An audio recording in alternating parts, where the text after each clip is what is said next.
भोळे भाविक हे जुनाट चांगले भोळे भाविक हे जुनाट चांगले भोळे भाविक हे जुनाट चांगले भोळे भाविक हे जुनाट चांगले होय तैसे केले भक्ती भावी होय तैसे केले भक्ती भावी होय तैसे केले भक्ती भावी भोळे भाविक हे जुनाट चांगले भोळे भाविक हे जुनाट चांगले भोळे भाविक हे जुनाट चांगले भोळे भाविक हे जुनाट चांगले होय तैसे केले भक्ती भावी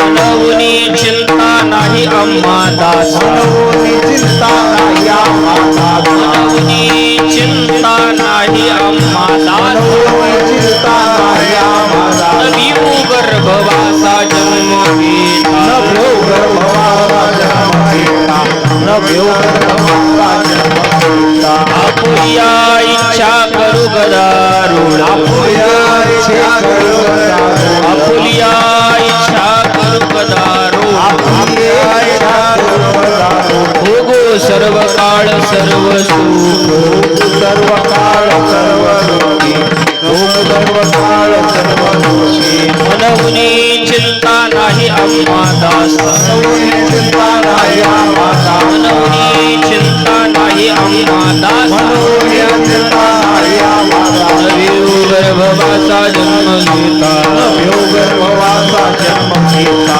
नभ्यो गर्भवासा जन्म घेता तुका म्हणे आम्हा देवाचा सांगाच म्हणे आम्हा देवाचा सांगा म्हणे आम्हा देवाचा सांगा देवाचा आई विसंबत येर येरा नाही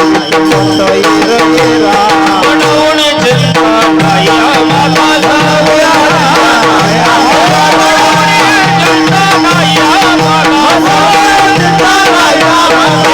गर्भवासा जन्म घेता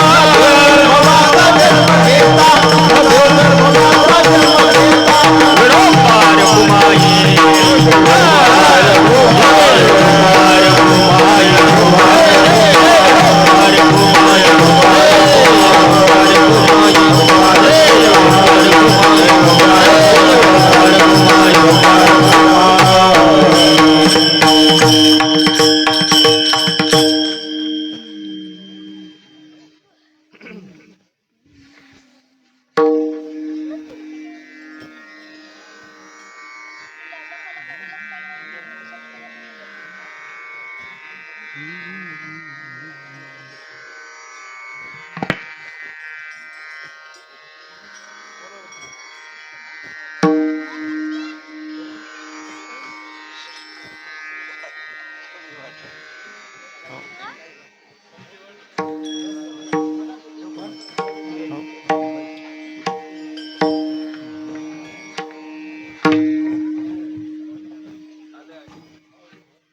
हरिभक्तपरायण माऊली महाराज इंदेवाडीकर आणि त्यांना साथ देतील सोनगावकर महाराज शेनगावकर महाराज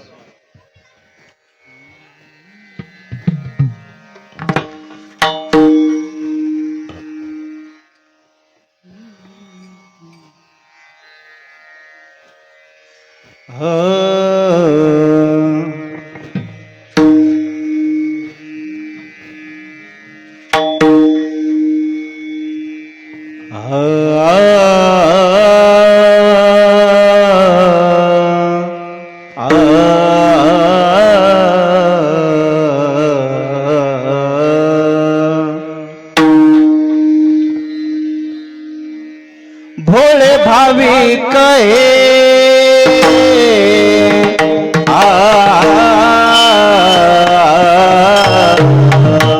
भोळे भाविक हे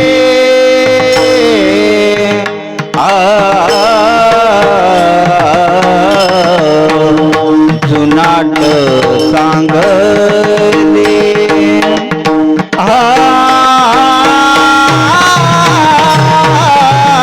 भोळे भाविक हे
विठ्ठल विठ्ठल विठ्ठल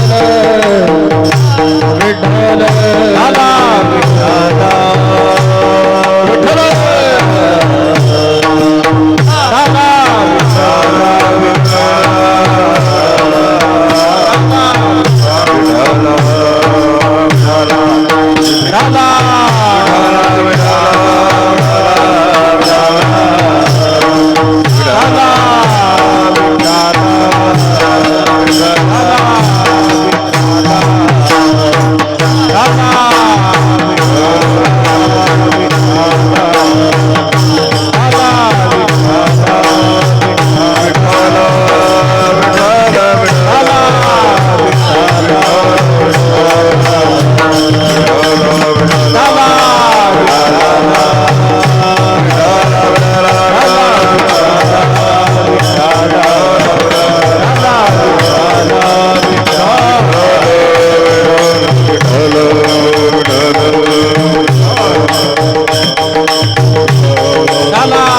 माईक मध्ये कडक कडक आवाज आहे.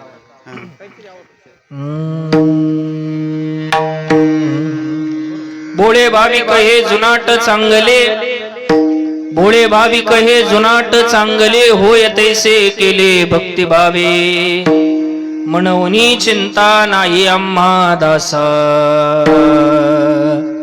न भिव गर्भवासा जन्म घेता. आपुलिया इच्छा करू गदारोळ, आपुलिया इच्छा करू गदारोळ, भोगू सर्व काळ सर्व सुख,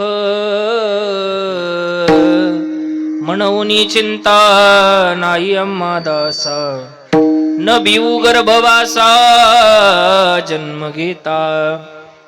तुका म्हणे आम्हा देवाचा सांगात, नाही विसंबत येरा, मनवनी चिंता नाही आम्हा दासा,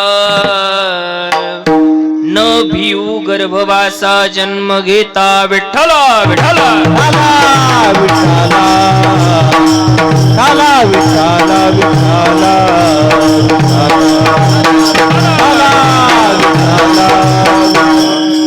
महायोग पीठे तटे भीमरत्याम्बरं पुंडरीकाय दातुं मुनीन्द्रैः, समागत्य तिष्ठन्तमानन्दकन्दं परब्रह्मलिङ्गं भजे पांडुरंगं. पांडुरंगा करू प्रथम नमन, दुसरे चरण संतांच्या, त्यांच्या कृपादाने कथेचा विस्तारू.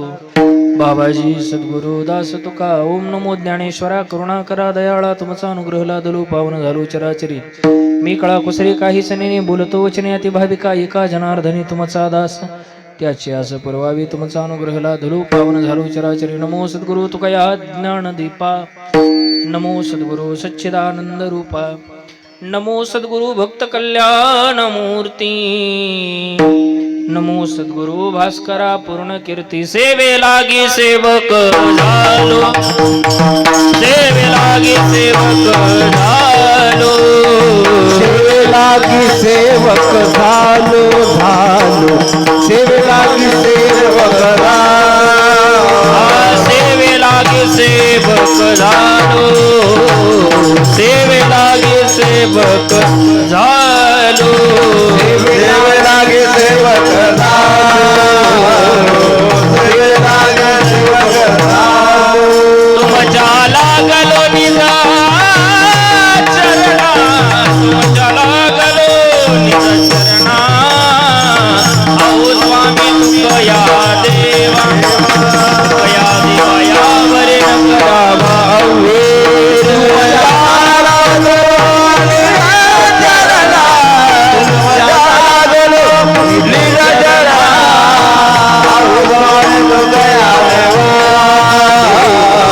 यावरे करावा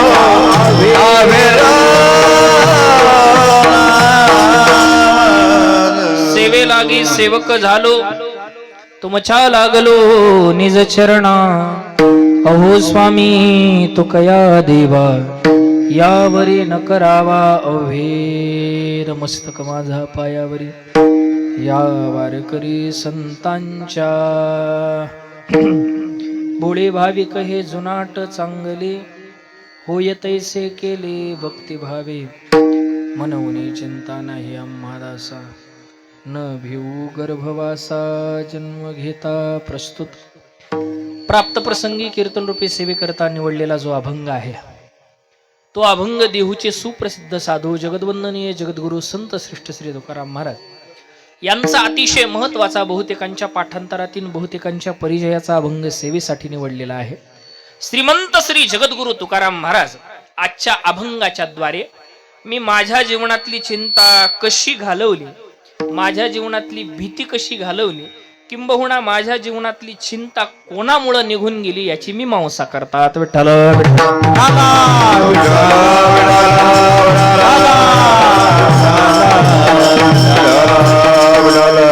सेवेकडे वळण्यापूर्वी अल्पसा परिहार द्यायचा तो म्हणजे असा की भगवान महाविष्णूच्या वास्तव्यानं पुनीत झालेल्या या नगरीमध्ये मौजे शालिग्राम शेळगाव नगरीमध्ये गेल्या 150 वर्षापासून चालत असलेल्या अखंड हरिनाम सप्ताहाचं यंदाचं 151 बरोबर आहे ना?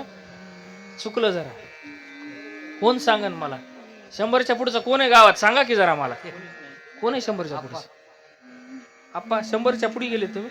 नाही ना. हा तर मला पत्रिकेवर असं दिसलं कुठंतरी 191 वर्ष 91 वर्ष 91 नाही 51 वर्ष या सप्ताहाचा आहे. आणि त्यातील तृतीय दिवसाची कीर्तन सेवा समस्त ग्रामस्थ मंडळीच्या वतीने तथा या राम मंदिराचं नियोजन करणारे सर्व बैरागी महाराज परिवार या परिवाराच्या वतीनं माझ्या वाट्याला आलेली आहे. विठ्ठल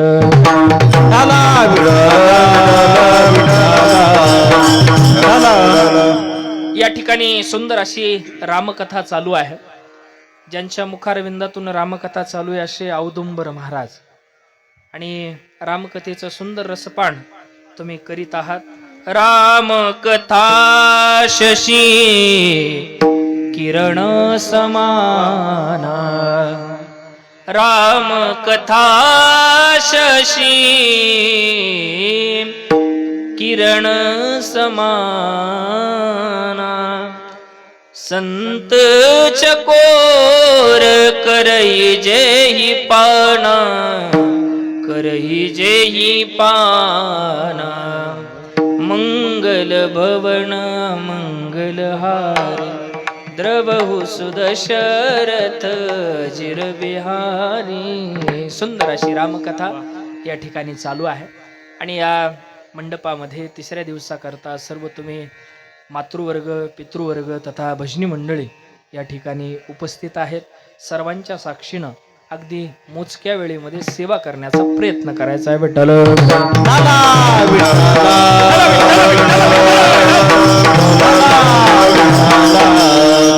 खरं तर शेळगाव नगरीमध्ये एक पर्वणीच 15 दिवसाची म्हणायला हरकत नाही. खरं तर सारखे कार्यक्रम आपल्या शेळगाव नगरीमध्ये चालतात. एका सप्ताहाचा काला 16 सप्ते 16 दिवस, हा सलग 16 दिवस एक कार्यक्रम चालतोय. आणि मग मधले सप्ते म्हणा, हे मग गोड जेवण, गंगा पूजन, वर्ष श्राद्ध, वास्तुशांत्या, बड्डेला जास्त करीत नाहीत वाटत. पुण्य हे चालूच आहेत, ह्याच्याबद्दल काय विषय नाही. तर गावातलेच आता 4-5 कीर्तनकार तयार झालेत चांगले, त्याच्या पूर्वीपासूनच तयार आहेत म्हणा. पण आता नवीन काही तयार झालेत.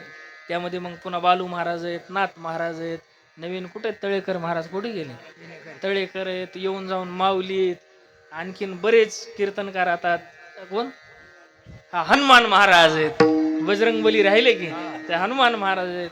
मला वाटायला पुन्हा बोलवायची गरज पडणार नाही काय की बाहेरचा, फक्त आम्हाला मनाई वाजवायला बोली जा, तेवढा गुण दिलाय देवानं. आगाव बोनस गणेश भाऊ, कोणी नसले तर वाजवायला बी येतंय, कोणी नसल्यावर म्हणायला बी येतंय. चला असू द्या. सुंदर असं परमार्थावर प्रेम करणार आणि आपलं गाव आहे. आणि या गावामध्ये सप्ताह चालू आहे, 3ऱ्या दिवसाची सेवा. चला असू द्या. सेवेकरता निवडलेला अभंग गणेश भाऊ लाईव्ह नाही ना, लाईव्ह आहे का? जरा जपून बोलावं लागेल मला, तसा जरा मोकळा बोलणारा माणूस आहे. तर सेवेसाठी निवडलेला अभंग श्रीमंत श्री जगद्गुरु तुकाराम महाराजांचा. आणि महाराज या अभंगातून माझ्या जीवनातली चिंता कशामुळे निघून गेली याची मीमांसा करतात. या जगाचा पूर्ण अभ्यास केला तर पूर्ण अभ्यास केल्यानंतर अभ्यासाअंती एक गोष्ट लक्षात येते की या जगामध्ये प्रत्येक माणसाला 2 रोग लागलेत. तुम्ही म्हणता महाराज आधीच आम्ही रोगानं परेशान आहेत. नाहीतरी तुकाराम महाराजांनी असं म्हटलंच आहे, शरीर दुःखाचे कोठार, शरीर रोगाचे भांडार, शरीर दुर्गंधीसी थार, नाही अपवित्रा शरीर ऐसे. असं म्हणतात प्रत्येक रोग या शरीरामध्ये आहेच, पण कधी कोणता रोग उद्भवन असं काही सांगता येत नाही. कालच मोदी साहेब म्हटले की लॉकडाऊन लागणार आहे, पुन्हा चिंता वाटली लोकाला, कोरोना आला का काय डबल. म्हणजे मला सांगायचंय काय, तर या जगामध्ये प्रत्येक माणसाला 2 प्रकारची रोग लागलेली आहेत. एका रोगाचं नाव आहे चिंता आणि दुसऱ्या रोगाचं नाव आहे भीती. कोणाला नाही सांगा बरं तुम्ही, कोणाला नाही चिंता? कोणाला नाही? महाराज लोकाला बी चिंता आहेच की. कोणती चिंता आहे? ह्या म्हणजे संध्याकाळचं कीर्तन झाले, आता उद्या कोण्या गावाला कीर्तन आहे, ही चिंता आहेच का नाही? आता उद्या सगळा प्रवास करून मला गजानन महाराजांच्या संस्थानावरती उद्या दुपारी 4 ते 5 प्रवचन आहे शेगावला. म्हणजे उद्या सकाळी 8ला निघायचंय, 4 ते 5 प्रवचन करायचंय आणि गजानन महाराजांच्या समाधीच्या समोर उद्या रात्री 8 ते 10 कीर्तन आहे. म्हणजे महाराज लोकाला ही चिंता आहेच आहे, पकवाजाला ही चिंता आहेच आहे. बरं गायकाला चिंता नाही का? गायकाला सुद्धा चिंता आहेच आहे. बरं गायकाला चिंता आहे, गायकाच्या घरच्याला होय माऊली, गायकाच्या घरच्याला जास्त चिंता आहे महाराज.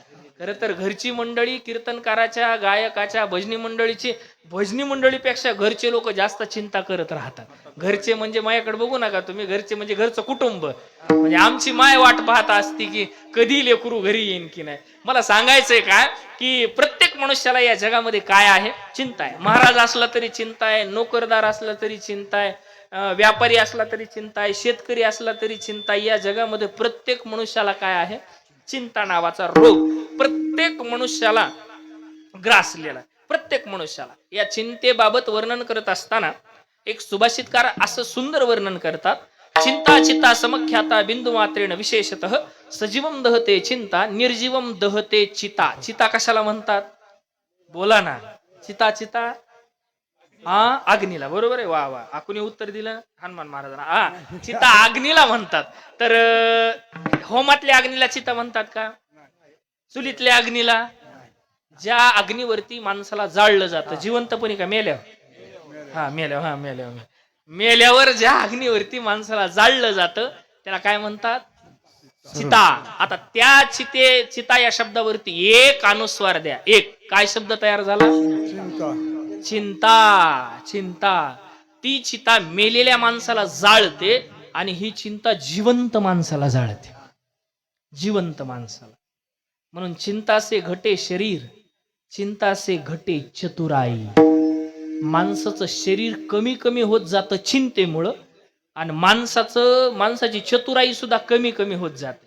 मला अभिमान म्हणून नाही सांगायचं, पण ज्या वेळेमध्ये म्हणजे ज्या काळामध्ये मी आळंदीला राहायला होतो, म्हणजे लय जुना काळ नाही, पण ज्या वेळेमध्ये आळंदीला राहायला होतो 2008ला आळंदीला गेलतो, 2010ला वारकरी शिक्षण संस्थेमध्ये प्रवेश केला आणि मग 2015 ते 16 पर्यंत आळंदीला राहण्याचं भाग्य लाभलं. आळंदीला गेलो तर संस्थेमध्ये असताना एक नाट प्रकरण आहे, सगळ्यांनाच माहिती आहे. नाट गाठ्यामध्ये काय नाटाचं प्रकरण आहे आणि त्या नाटाचे अभंग वारकरी शिक्षण संस्थेच्या दुसऱ्या वर्षाच्या परीक्षेकरता दुसऱ्या वर्षामध्ये ते नाटाचे अभंग पाठ करायचे असतात. वैद्य बाबा असं म्हणायचे, वैकुंठवासी प्रातस्मरणीय पांडुरंग बाबा वैद्य बाबा असं म्हणायचे, ज्याचा नाट पाठ त्याचा कीर्तनात थाट आणि ज्याचा नाही नाट पाठ त्याची कीर्तनाकड पाठ. बरोबर आहे. त्या कीर्तनामध्ये नाटाची प्रमाण असावी 1-2 तरी. तर वैद्य बाबा असं म्हणायचे. तर आळंदीला असताना मी अभिमान म्हणून मला अजिबात सांगायचं नाही, तसं मनामध्ये सुद्धा आणू नका. तर वारकरी शिक्षण संस्थेमध्ये पेपर असतात म्हणजे लेखी परीक्षा असते. तिथं परीक्षा देऊन प्रवेश असतो. 3-4 वर्षाच्या परीक्षा असतात. वर्षाला 3 परीक्षा असतात. त्या 3 परीक्षेमध्ये जर चांगले मार्क पडले तर पुढच्या वर्षामध्ये प्रवेश, नाही तर प्रवेश दिला जात नाही. बऱ्याच जणाला माऊली असं वाटतं हे महाराज लोकांचा धंदा म्हणजे बिनभांडवली. बरोबर आहे. युट्यूब पाहायचं, कीर्तन ऐकायचं, कंबर बांधायचे राहिले उभे. नाही बाबा, सोपं नाही तसं. अभ्यास करावा लागतो. तर काही पाठ केली संतांची उत्तरे, विश्वासे आदरे करून या, तुकाराम महाराज म्हणतात. तर नाटाचे अभंग मी पाठ करायचो. नाटाचे 61 अभंग आहेत. श्री अनंता मधुसूदना हा सुद्धा नाटातलाच अभंग आहे. सुरुवात त्या नाटाच्या अभंगाची म्हणजे पहिला अभंग विठ्ठलामुचे जीवन. 61 अभंग त्यामध्ये आहेत. तर ते नाटाचे अभंग माऊली अभिमान म्हणून नाही सांगायचं, मी असे उलटे पाठ केलेले. उलटे पाठ करायचे. जसं आपल्या शेळगावमध्ये भेंड्या लागतात श्लोकाच्या भेंड्या. बरीच मंडळी या ठिकाणी उपस्थित आहेत. भाऊ इथं असताना श्लोक पाठ केलेली मंडळी माझ्या ठिकाणी इथं उपस्थित आहेत. मला फक्त तुम्हाला पटवून द्यायचं याच्याकरता मी हे सगळं सांगायला. तर आळंदीला असताना मी नाटाचे अभंग असे उलटे म्हणायचो. उलटे अभंग असे उलटे. आणि माझ्याकडे आता सुद्धा पेपर जपून ठेवलेले आहेत. पोरांनो नीट ऐका, माझ्याकडे पेपर असे जपून ठेवलेले आहेत. नाटाच्या परीक्षेमध्ये तसा तर पूर्ण 3-4 वर्षामध्ये 45च्या पुढंच मार्क आहेत. 50 मार्काचा पेपर असायचा. त्यात ओव्या अभंगाला दुसऱ्या वर्षाच्या ह्या पठ्ठ्याला 50 पैकी 50च आहे, कमी नाही. त्याच्यामुळं हा जो माल आहे तो असा ठशाचा माल आहे, शिक्क्याचा माल आहे. त्याच्यामुळे काय घाबरायचं काय कारण नाही. मी अभिमान म्हणून सांगत नाही, मनात अजिबात तसं काय आणू नका. मी अहमपणानं बोलत नाही. तर त्यावेळेस एक ऊर्जा असते, पाठ करण्याची जिद्द असते, दुसरा व्याप नसतो. मधुकरी खायची पाठ करायचं. आणि आता तुम्ही मला सांगा, महाराज एखादा अभंग पाठ करा, दिवसभर जाईन पण मला अभंग पाठ होणार नाही का? आता आमचं लक्ष गाठ्याकडे नाही, पाकिटावर. म्हणजे सांगायचंय काय, व्याप लागला ना पाठीमाग. व्याप लागला म्हणजे दिंड्या, सप्ते, यात्रा, कीर्तन, भागवत, तुकाराम महाराजांचं चरित्र हे पाठीमाग लागलं. त्याच्यामुळे पाठांतरात बुद्धी कमी झाली. बरोबर आहे ना? बरोबर आहे. म्हणजे मला सांगायचंय काय, चिंता से घटे शरीर, चिंता से घटे चतुराई. माणसाची चतुराई जी बुद्धी असते ना, ती चिंतेमुळे माणसाची घटत जाते. बुद्धी डायव्हर्ट झाली, दुसरीकडे गेली की पाठांतरात बुद्धी लागत नसते. मला सांगायचंय काय, चिंता नावाचा रोग या जगामध्ये प्रत्येक मनुष्याला आहे. प्रत्येक माणसाला चिंता आहे. श्रीमंत असू द्या, गरीब असू द्या, मध्यमवर्गीय असू द्या, व्यापारी असू द्या, कुणी नोकरदार कुणीही असू द्या, प्रत्येक जणाला चिंता नावाचा रोग व्यापलेला आहे. आता कोणती चिंता आहे? आता गॅस भेटणं ही चिंता आहे. बरोबर आहे ना? सगळ्याला चिंता आहे, गॅस भेटणं आहे, आता लाईन लागावं लागायली. मला उद्या कीर्तनाला जायचंय म्हणून काल परवा मी रात्री 11 वाजता लुंगी लावून त्या पेट्रोल पंपावर डिझेल आणण्याकरता 50 लिटरचा कॅन्ड घेऊन गेलो. म्हणले महाराज असं कसं? मी म्हणलं डिझेल संपलंच तर कीर्तनाला जाऊ कसं? मला सांगायचंय काय, चिंता नावाचा रोग प्रत्येक मनुष्याच्या पाठीमागे लागलेला आहे. माणसं एवढी चिंता करायला लागले आणि सध्या तर फार मोठा हा रोग आहे. आणि त्या चिंतेमुळं काय झालं माहितीये का, या चिंतेमुळं माणसं अतिविचार करायला लागली. अतिविचार. अर्जुनालाही अतिविचार मनामध्ये निर्माण झाला. बरं, अर्जुनालाही. अर्जुन युद्ध करण्याकरता समोर आला, युद्ध करण्याकरता. आणि मग भगवंताला अर्जुनानं सांगितलं, सेनयोर उभयोरूपी, देवा दोन्ही सैन्याच्या मध्ये माझा रथ नेऊन उभा करा. आणि भगवान सारथी होते, ऐकलं. भगवंतानं अर्जुनाचा रथ दोन्ही सैन्याच्या मध्ये नेऊन उभा केला. आणि मग अर्जुनानं सगळ्यांना पाहिलं, आचार्यान मातुलान भ्रातृन पुत्रान पौत्रान सखीस्तता शशुरसृदश्चैव सेनयोर उभयोरूपी. आपले आचार्य पाहिले, द्रोणाचार्य, कृपाचार्य, भीष्माचार्य सगळे आपतेष्ट पाहिले, सासरे मामे सगळे पाहिले. आणि यांना पाहिलं ना, अर्जुनाच्या मनामध्ये मोह निर्माण झाला. आणि अर्जुनाच्या मनामध्ये मोह निर्माण झाला. देवा काय करतोस तू? तुला काय वाटतं का नाही? अरे पापामध्ये तू लोटतोस ना मला, तुला काय वाटतं का नाही? माळकरी असून धाब्यावर येतो, वाटतं का नाही तुला काय? अरे पापामध्ये मला लोटतो तू. अरे देवा काय वाटतं का नाही? गुरुण हत्वा ही महानुभावान श्रेयो भोक्तुम भैक्षमपीह लोके. पुढा पुढं हत्वार्थ कामस्त गुरुणी हैव भुंजीय भोगान रुधिर प्रदेगदान. वा, असे श्लोक खालून ऐकायला आले पाहिजे.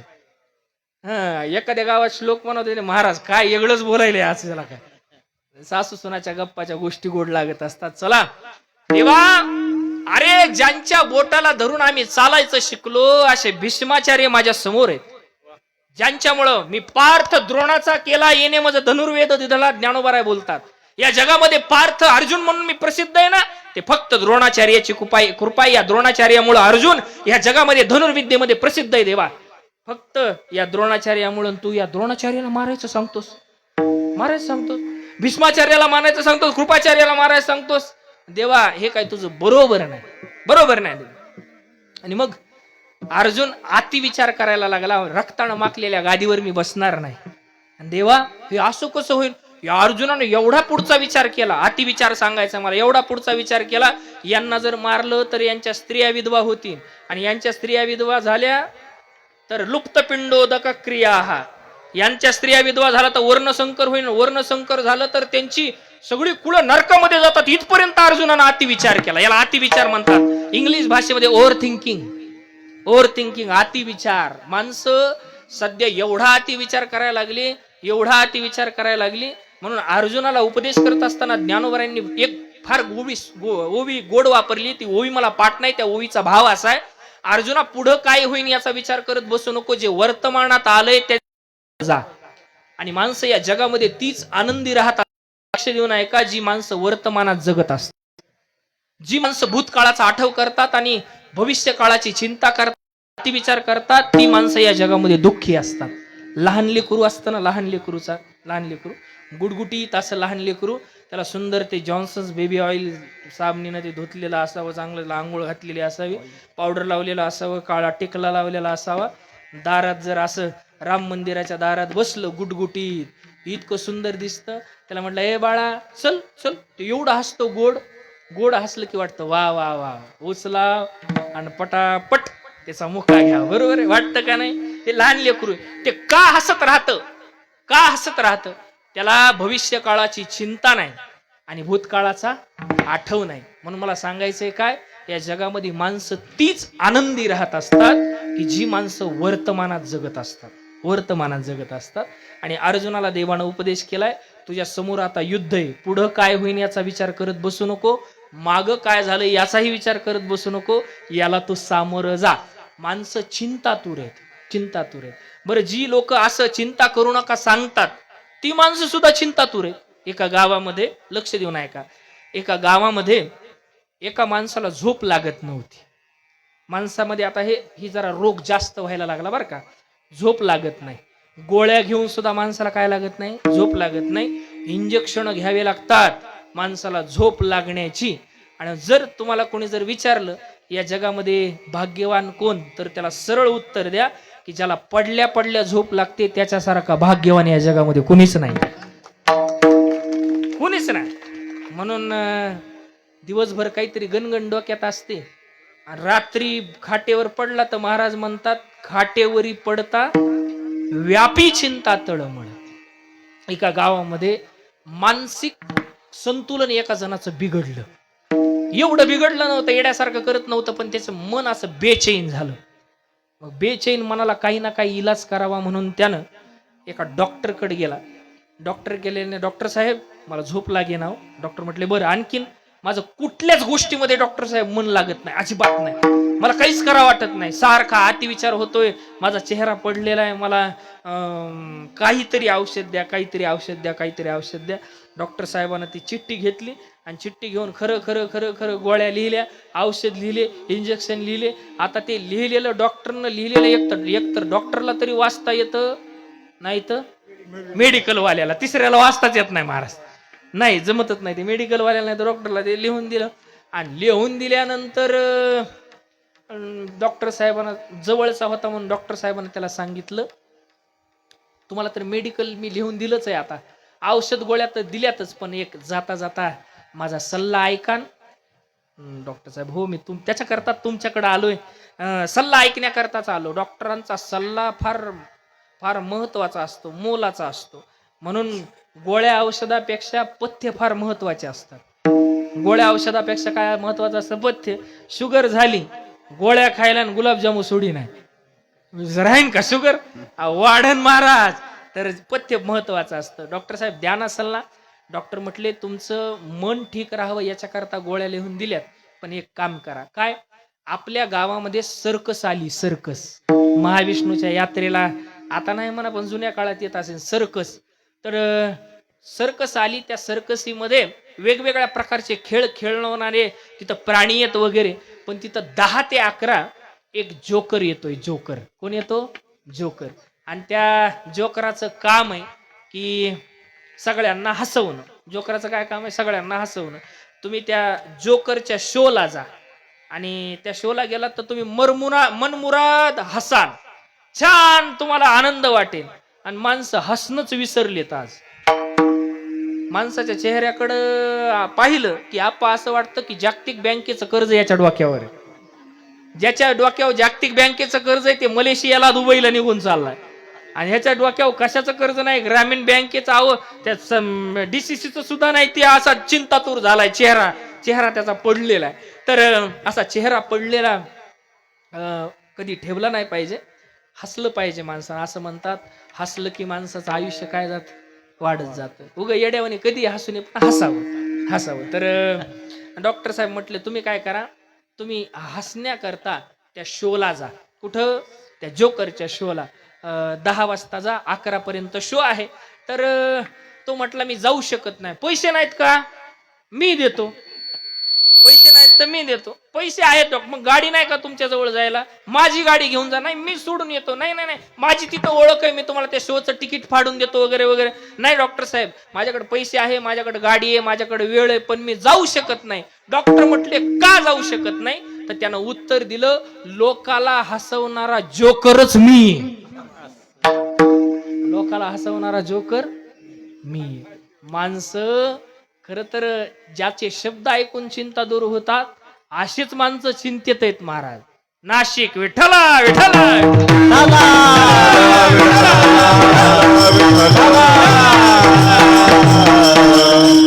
म्हणून या जगामध्ये महाराष्ट्र एवढा समृद्ध आहे. माझी विनंती आहे महाराष्ट्रातल्या तमाम जनतेला की ज्ञानोबराय आणि तुकोबराय सोडून कुणाच्याही पायावर डोकं ठेवू नका. मायबाप कुणाच्याच पायावर डोकं ठेवू नका. आपला वारकरी संप्रदाय एवढा विशाल आहे, लोक उग बुवा बाबा आम्मा फिम्मा नादी लागतात. अहो ज्याला लईच परमार्थ करायचा त्यानं सरळ आळंदीला जावं, ज्ञानोबरायांच्या समाधीवर डोकं ठेवावं, तुकाराम महाराजाकडे जावं, भंडारा डोंगरावरती एखादं गाथा पारायण करून यावं. काय मिळत नाही महाराज. तुकाराम महाराजांचं नामचिंतन केल्यानंतर, ज्ञानोबरायांचं नामचिंतन केल्यानंतर. म्हणून वारकरी संप्रदाय हा व्यक्तिपूजक संप्रदाय नाहीये. वारकरी संप्रदाय हा तत्वपूजक संप्रदाय. इथं तत्वाची पूजा केली जाते. जी कीर्तनकार ज्ञानोबराय आणि तुकोबराय सांगत नाहीत, वारकरी संप्रदाय त्यांना मान्यता देत नाही. इथं सांगायचंय तर माऊलीच सांगावे लागतील, इथं सांगायचंय तर तुकोबरायच सांगावं लागतील, नाही तर कीर्तनाचा धंदा सोडून द्या. इथं सांगायचं तर तुकाराम महाराज, ज्ञानोबराय, नाथ महाराज, नामदेवराय हेच सांगावं लागतील. चला असू द्या, मला सांगायचंय काय, या जगामध्ये सांगणारे चिंतित आहेत, बाकीच्याच काय.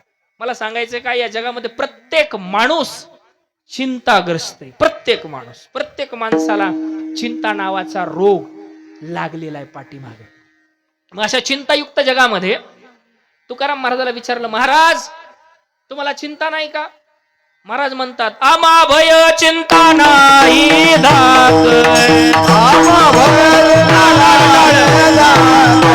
जन्म मरण काही एक, जन्म मरण काही एक, दादा इहलोकी परलोक, दादा इहलोके परलोक, आले सकळीक वैकुंठ, आले सकळीक वैकुंठ, आले रणवेद वैकुंठ, आले रणवेद वैकुंठ, आमा भय चिंता नाही धाक, मरण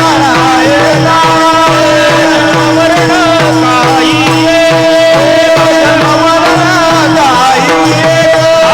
झाला इहलोकी परलोक, आले सकळीक वैकुंठ,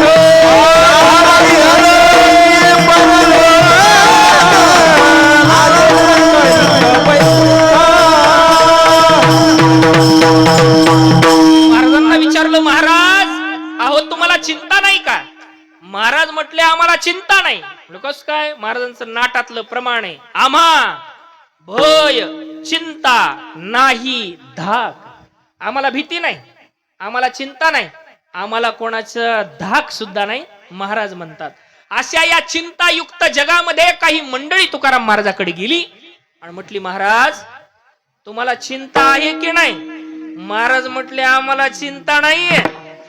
कशी चिंता नाही? अभंगाचं दुसरं चरण, म्हणवनी चिंता नाही आम्हाला, म्हणवनी चिंता नाही आम्हाला, म्हणवनी चिंता नाही आम्हाला,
माऊली महाराज, सोनगावकर महाराज, हा राऊत बाबा पॅटर्न आहे. प्रत्येकाचे पॅटर्न चालत असतात, ते वक्ता तसा स्वतंत्र असतो कसा विषयामध्ये शिरायचं.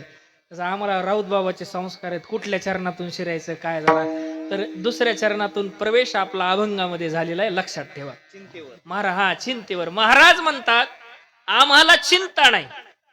खरंच महाराजाला चिंता नव्हती. महाराज तुकाराम महाराजाकडून लोक असे एवढे आकर्षित, काय त्याचा विचार कधी केलाय का आपण? त्याचं कारणच आहे, तुकाराम महाराजाला चिंता नावाचा रोग नाही, भीती नावाचा तुकाराम महाराजाला रोग नाही. तुकाराम महाराज असेल, तुकाराम महाराज स्वतःची तर चिंता करतच नव्हते.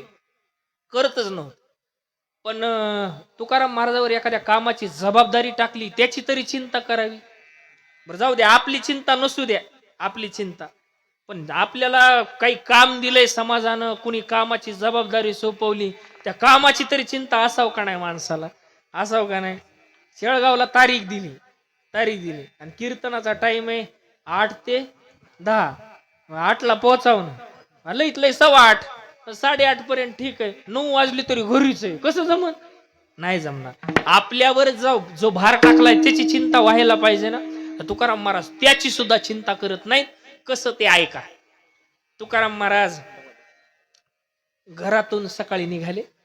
आपण 2-3 वर्षापूर्वी तुकोबऱ्याचं चरित्र या ठिकाणी ऐकलेले, लक्ष देऊन ऐका.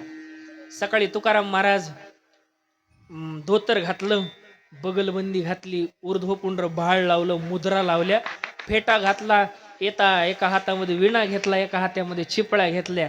भजन करत करत तुकाराम महाराज भंडारा डोंगराच्या दिशेनं जायला निघाले. आणि जाता जाता एका कुणब्यानं अडवलं, शेतकऱ्यानं अडवलं. महाराज कुठं निघाले? महाराज म्हटले काय ना रे बाबा, भजन करण्याकरता डोंगरावर चाललो. मग महाराज तुम्हाला भजन करण्याकरता डोंगरावरच जावं लागतं का? महाराज म्हटले काही तसं काही अडचण नाही. रमे तेथे मन क्रीडा करी, आकाश मंडप पृथ्वी आसन, रमे तेथे मन क्रीडा करी. घरामध्ये जर राहून भजन करण्यात आनंद येत असेल तर घरी सुद्धा मी भजन करू शकतो. मंदिरात जाऊन जर भजन करण्यामध्ये आनंद येत असेल तर मंदिरात जाऊन भजन करतो. आळंदीला जाऊन जर भजन होत असेल तर आळंदीला जाऊन सुद्धा मी भजनच करतो. माझं फक्त जिथं मन लागलं तिथं आसन मांडतो, विठ्ठल नामाचा जप करत बसतो. तसं माझं काही बंधन नाही. असंच असलं पाहिजे, तसंच असलं पाहिजे, अमुकच असलं पाहिजे, तसं काय बंधन नाही. माझं मन रमलं तिथं माझं भजन चालू. मग महाराज एक काम करा ना. म्हणजे काय, इथून जवळच माझी शेती आहे. बर, मग त्या शेतीमध्ये ज्वारी आली. मग तुम्ही पक्षी राखण्याचं काम करा. तुम्हाला 2 मन धान्य एकदा खळ झालं की 2 मन, खळच म्हणतात ना त्याला, मला शेती नाही म्हणून म्हणालो हा, ते खळ झालं ना, मग तुम्हाला मी 2 मन धान्य देतो. महाराज म्हटले हो. साधू हा परेच्छा प्रारब्धानं जगत असतो बर का, स्वतः मांडत नाही साधू. लोक म्हणतील महाराज असं असं. महाराज म्हणले ठीक आहे. मग ते माळाच म्हणतात ना, ते माळ्यावर तुकाराम महाराज बसले. आणि मळा का, मळा वेगळा, माळा का मळा काय ते असं मळाच ना, माळा. हा, बसले तुकाराम महाराज आणि तुकाराम महाराजाचं भजन चालू झालं. आणि कुणबी म्हटला मी जरा गावाला जाणार आहे महिनाभर, 1-2 महिन्यात मी येतो, एवढं तुम्ही फक्त पक्षाला राखण्याचं काम करा. महाराज म्हटले हो. महाराजांचं चालू झालं भजन. लक्ष देऊन ऐका, लक्ष देऊन ऐका. भजन चालू झालं महाराजांचं. विठ्ठल विठ्ठल विठ्ठल विठ्ठल विठ्ठल. पक्षी यायचे आणि पक्षी आल्यानंतर कणसावर बसायचे, धान्य टिपायचे. महाराजांच्या चिपळ्याचा आवाज झाला, विठ्ठल नावाचा आवाज त्या पक्ष्यांनी ऐकला की ते पक्षी जायला लागले उडून. तुकाराम महाराज म्हणले माझ्यामुळं जर या पक्षाला त्रास होत असेल तर मी मोठ्यानं भजन करणार नाही. म्हणून ऐका, वारकऱ्यानं कधीही कोणाला काया वाचा मनानं त्रास द्यायचा नसतो. या जगामध्ये सगळ्यात मोठा परमार्थ काय, लिहून घ्या आज हृदयाच्या पटलावरती. लाईव्ह तर आहे. सगळ्यात मोठा परमार्थ आहे आपल्या काया वाचा मनानं इतरांना त्रास दिला नाही पाहिजे. हे सगळ्यात मोठा. कोण्याही जीवा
न घडो मत्सर.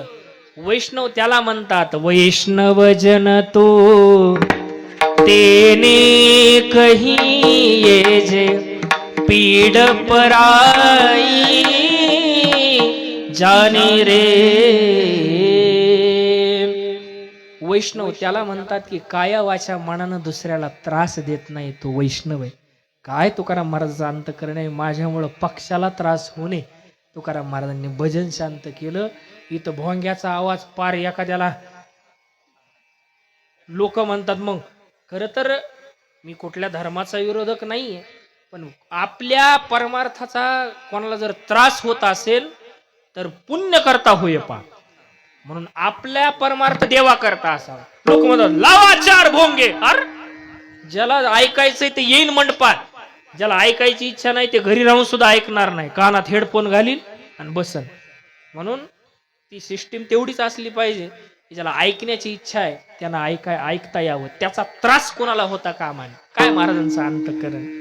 तुकाराम महाराज म्हणतात माझ्यामुळं पक्षाला त्रास होतो. महाराजांनी पक्षाला तर असं म्हणायचे या या धान्य टिपा कंसावर बसा. मग त्यांना पिण्याच्या पाण्याची व्यवस्था नव्हती तर तुकाराम महाराजांनी पिण्याच्या पाण्याची व्यवस्था केली त्या पक्षाकरता. आणि मग पक्षी दाणे टिपायचे आणि पाणी प्यायचे. मग ते दाणे टिपत असताना तुकाराम महाराजांनी त्या पक्षाकडे पाहिलं आणि पक्षाकडे पाहून तुकाराम महाराज म्हटले या पक्षाकडून काय सुंदर घेण्यासारखे. काय घेण्यासारखे. पक्षी अंगणी उतरती उतरती पक्षी अंगणे उतरती पक्षी अंगणे उतरती पक्षी अंगणे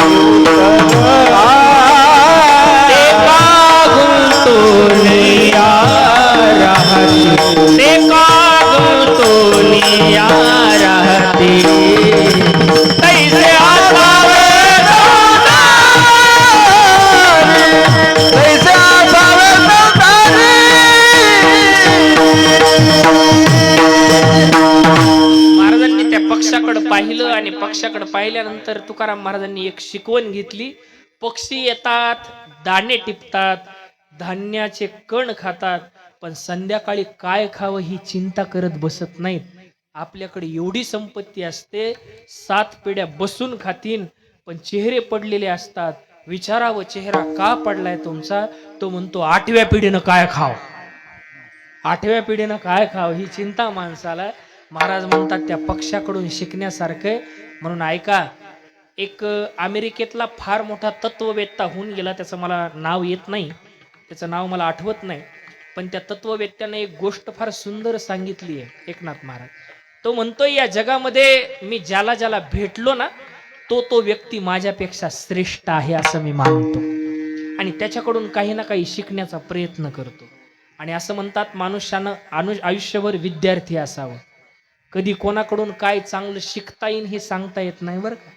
कधी कधी छोटी माणसं खूप मोठी गोष्ट शिकून जात असतात. म्हणून माणसानं गुणग्राही वृत्ती असावी.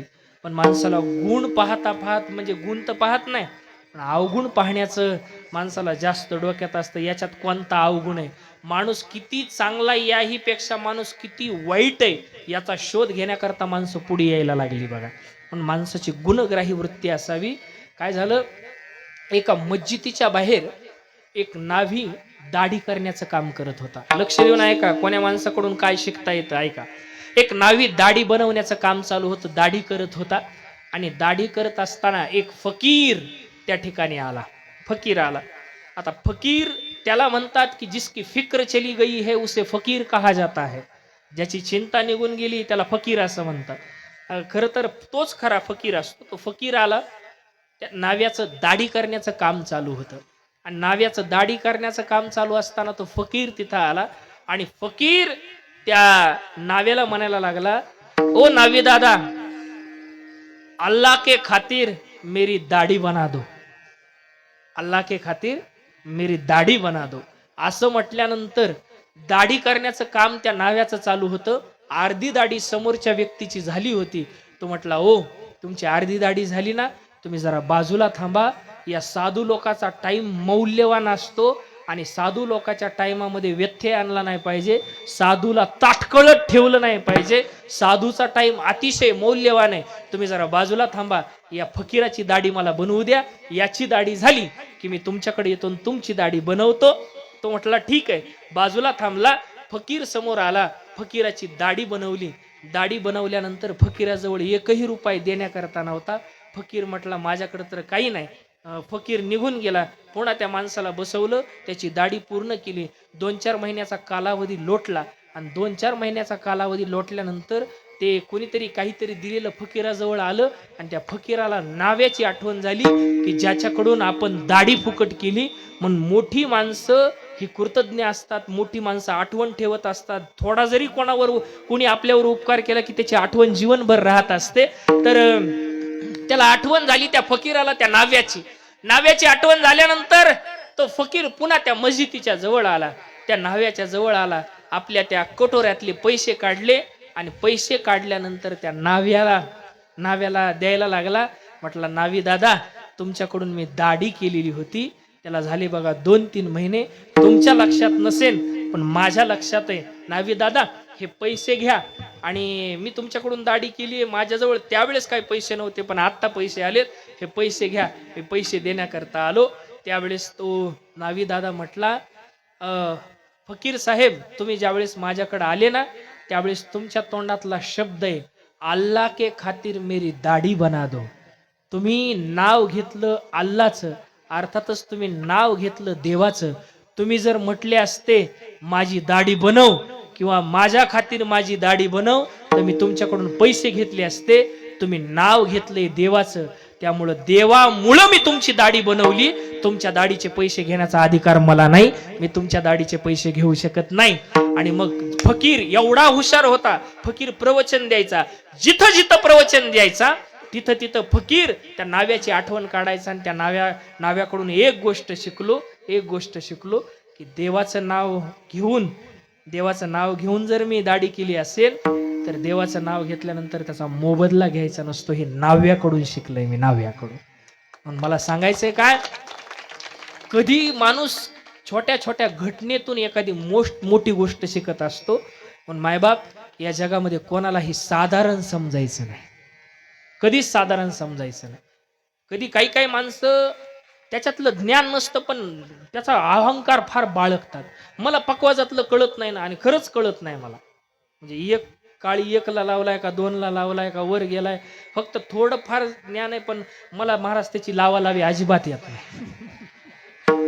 आणि मी कधी लावालावी करण्याचा प्रयत्न केला नाही. मी शिकलो बी नाही, शिकायची बी नाही. पकवाजाची म्हणायला उगाच हसायला तुम्ही, ऐका ना. मला हे जमतच नाही. मला जमत नाही तर महाराज डोकं लावायचं नाही. मला गायनातलं एवढं जमत नाही माऊली महाराज. मला जमत नाही तर तिथं डोकं लावायचं नाही. बरोबर आहे. मला विना लावायचा जमत नाही, तिथं डोकं लावायचं. जिथं जमत नाही तिथं सपशेल महागार घ्यायची. शहाण्याचं लक्ष नाही. मला याच्यातलं जमत नाही ना, नाही जमत बाबा. सपशेल महागार घेतलेली चांगली. नाही काय माणसं अक्कल नसती त्याच्यातली, पुढे जातात. पुन्हा काय फजिती होत असते. म्हणून ऐका, मी हे सांगितलं कशा करता. तुम्ही म्हणता महाराज अभंग राहिला बाजूला आणि तुम्ही ते फकीराकडे गेले. ऐका, पक्षाकडून तुकाराम महाराजांनी शिकलं, मी तिथून बाजूला गेलो. कधी कधी माणूस एखाद्या घटनेतून काही चांगलं खूप शिकत असतो. पक्षाकडून तुकाराम महाराजांनी शिकलं. आणि मग 1-2 महिने झाले. त्या कुणब्याला वाटलं आपलं शेत आता बहाराला आलं असेल, पीक जोमात, आता ज्वारी, वा वा वा, ज्वारीचे कंस. आणि मग ते हुरडा आणि हेन बाबा वा, ज्वारीचे कंस आता जोरदार आहेत. आता आपल्या शेतामध्ये नाथ महाराज 2 खंड्या ज्वारी होते. आता आपण मस्त आनंदात राहणार आहेत. अपेक्षा घेऊन शेताकडे आला. ऐका, अपेक्षा घेऊन शेताकडे आला. म्हणून कुठलंही काम अपेक्षा न करता केलं पाहिजे, त्याचं दुःख होत नाही. आम्ही मनामध्ये ठरवलं आज मोठा सप्ताह आहे, 10,000चं पाकिट आहे, 5 भेटले की दुःख झाल्याशिवाय. आमच्या वाल्यावर कसं हसतात तुम्ही जरा. आणि मग शेतीत तर काय, शेतीत म्हणतो एवढं पिकणार आहे, दुष्काळ पडला पदरात, मग दुःख होतं की नाही. मग अपेक्षा ठेवून काम केलं की दुःख पदरात पडल्याशिवाय राहत नाही. मग तो शेतात आला, म्हणला वा वा वा, आता शेत आता चांगलं पिकलं असणार आहे. शेताकडं आला आणि शेतात पाहिलं, सगळ्या पिसाच महाराज. थोड्या पिसा काय करावं. ज्यांना पक्षी राखायला ठेवलं होतं ते तुकाराम महाराज, ते शेताकडं तर लक्ष नाही, पण तुकाराम महाराजाच्या खांद्यावर एक पक्षी, इकडच्या खांद्यावर एक पक्षी, मांडीवर एक पक्षी, आणि महाराज डोळे झाकून विठ्ठल विठ्ठल विठ्ठल विठ्ठल. ह्याला राग आला तुकाराम महाराजाचा. ओ महाराज, महाराजाचं तरी लक्ष नाही. महाराजाला असं धरलं, हाताला खाली ओढलं. चला चला पंचकमिटीकडे चला. काय अहो तुम्हाला पक्षी राखण्याचं काम. महाराज म्हणले राखले ना पक्षी. अहो पक्षी असे राखले चांगले, त्यांना पाण्याची व्यवस्था नव्हती, पाण्याची व्यवस्था केली. असे चांगले पक्षी राखलेत. महाराज याला राखणं म्हणत नाही तो, याला राखणं म्हणत नाही. चला चला. पंच कमिटीच्या समोर आलं. देशपांडे, कुलकर्णी, माली पाटील, पोलीस पाटील, सगळी अशी पंच कमिटी समोर आली. महाराज असे उभे टाकले समोर. कशा करता आलात कमिटीकड? म्हणजे या तुकाराम महाराजांचा अपराध आहे. काय अपराध आहे? आमचं बोलणं झालं होतं, पक्षाचं राखण करायचं आणि 2 मन धान्य तुकाराम महाराजाला मी द्यायचं. महाराजाला विचारलं झालं बोलणं? म्हटलं हो झालं बोलणं. तुम्ही राखलं पक्षाला? म्हणले हो पक्षाला चांगलं राखलं. अहो राखलं काय? तो कोण मी म्हणला राख लावली मी महाराजांना. राखलं कशाचं राखलं? सगळं शेतात काहीच राहिलं नाही, नुसत्या पिसाच आहे. महाराज म्हटले मी तर पक्षाला राखलं, धान्य टिपलं, पक्षानं पाण्याची व्यवस्था केली. मग तो कुणबी म्हणायला लागला मला ते काही माहित नाही. माझ्या शेतामध्ये 2 खंड्या ज्वारी पिकत होती, तेवढी ज्वारी तुकाराम महाराजांना द्यायची, माझा काही संबंध नाही. तुकाराम महाराज म्हणले माझ्याच घरी खायला धान्य नाही, त्याला 2 खंड्या ज्वारी कुठून देऊ मी? ते काही सांगायचं नाही. मग काय नाही तर घर लिहून द्या. तुकाराम महाराजाचं घर लिहून घेतलं त्या कुणब्यानं. ऐका, घर लिहून घेतलं. आणि मग पंच कमिटी म्हटले जाऊ द्या पिसा का असं ना, आपण त्याचं जाऊन खळत करू. किती निघत्यान ते निघत्यान, बघू निघन ते धान्य निघन. मग काय निघन कशाचं काय. मग पंच कमिटी सगळी आली. सगळे माली पाटील, देशपांडे, कुलकर्णी सगळे समोर आले. हे जुन्या काळातल्या पदव्यात महाराज, जुन्या काळातल्या काय पदव्या. देशपांडे ही काय पदवी आहे, कुलकर्णी ही काय पदवी, पोलीस पाटील ही पदवी आहे, माली पाटील हे काय या जुन्या काळातल्या पदव्यात महाराज. जुन्या काळामध्ये यांचे थाटही होते आणि लोक त्यांचा शब्द हा चौधरी पांडे असे हे काय होत्या पदव्या होत्या जुन्या काळामध्ये. आणि त्यांचा शब्दही राखला जायचा, लोक शब्द राखायचे. सगळी मंडळी जमली, खळ चालू झालं. आणि काय महाराज पांडुरंगाला चिंता लागली, माझ्या तुकाराम महाराजाचं घर लिहून घेता, माझ्या तुकाराम महाराजाचं. आणि कशाचं काय खळ झालं. आणि खळ झाल्यानंतर जिथं 2 खंड्या ज्वारी पिकते तिथं 17 खंड्या ज्वारी पिकली. किती? 17 खंड्या. आणि 17 खंड्या ज्वारी पिकल्यानंतर ह्या कुणब्याला वाटायला लागलं आता आपण उगच तुकाराम महाराजाचं घर लिहून घेतलंय.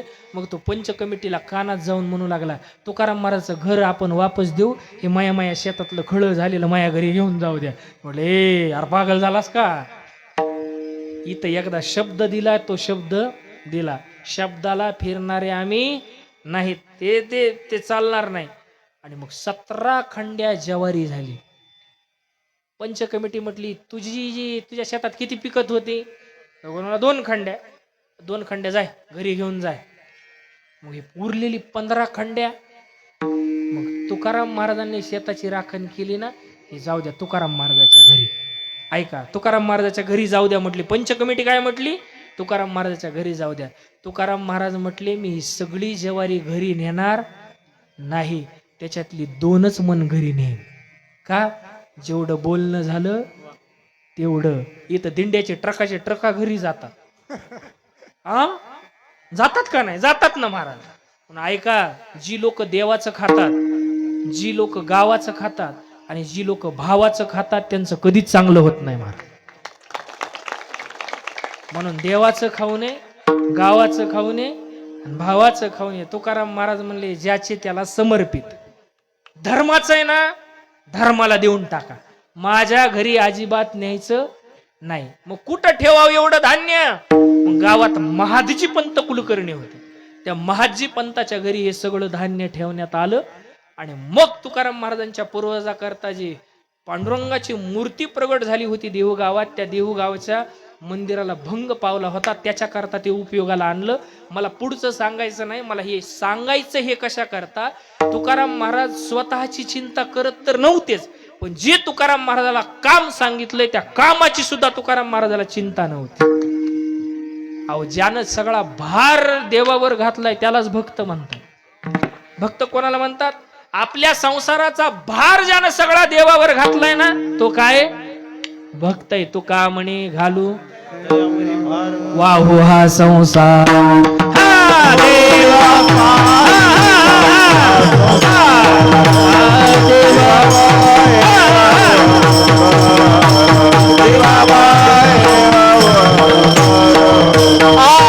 तुका म्हणे घालू देवावती, वाहू हा संसार देवा पायी, वाहू हा संसार देवा पायी. तुका म्हणे घालू देवावर भार, वाहू हा संसार देवा पायी, वाहू हा संसार देवा पायी.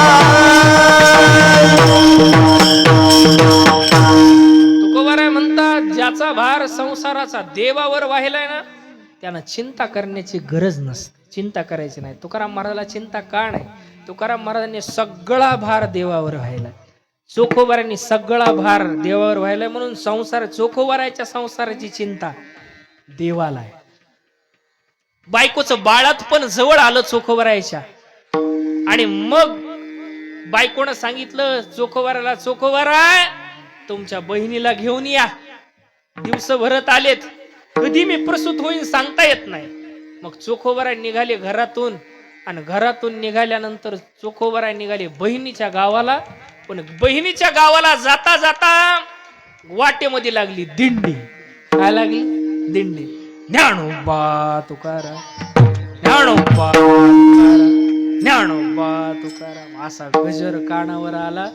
आणि महाराज जो आता असा निष्ठावंत असतो ना, असा गजर कानावर आल्यानंतर दिंडी वाट लावायला पुण्यात जरी आला तरी तो पुण्यातून वापस येत नाही बरं का. तो नीट पंढरपूरला असा वापस येत नाही. ते अलौकिक महिमा आहे दिंडीचा. चला, असं दिंडी भेटली. मग कशाचं काय, बहिणीच्या घरी जायचं तर तुकाराम चोखोबाराय गेले पंढरपूरला. आता चोखोबाराय गेले पंढरपूरला, पण इकडं चोखोबारायच्या संसाराची चिंता लागली पंढरीच्या पांडुरंग परमात्म्याला. वेटेवरून खाली उतरला देव, लुगडं नेसलं लुगडं. चोखोबाची बहीण झाला शारंगार, चोखोबाची बहीण झाला शारंगार, चोखोबाची बहीण झाला शारंगार, चोखोबाची बहीण झाला शारंगार, चोखोबाची बहीण झाला शारंगार, चोखोबाची बहीण झाला शारंगार, चोखोबाची बहीण चोखोबाची बहीण वहिनी उघडणार हाका मारी, वहिनी उघडणार हाका मारी, चोखोबाची बहीण झाला शारंगार, चोखोबाची बहीण झाला शारंगार.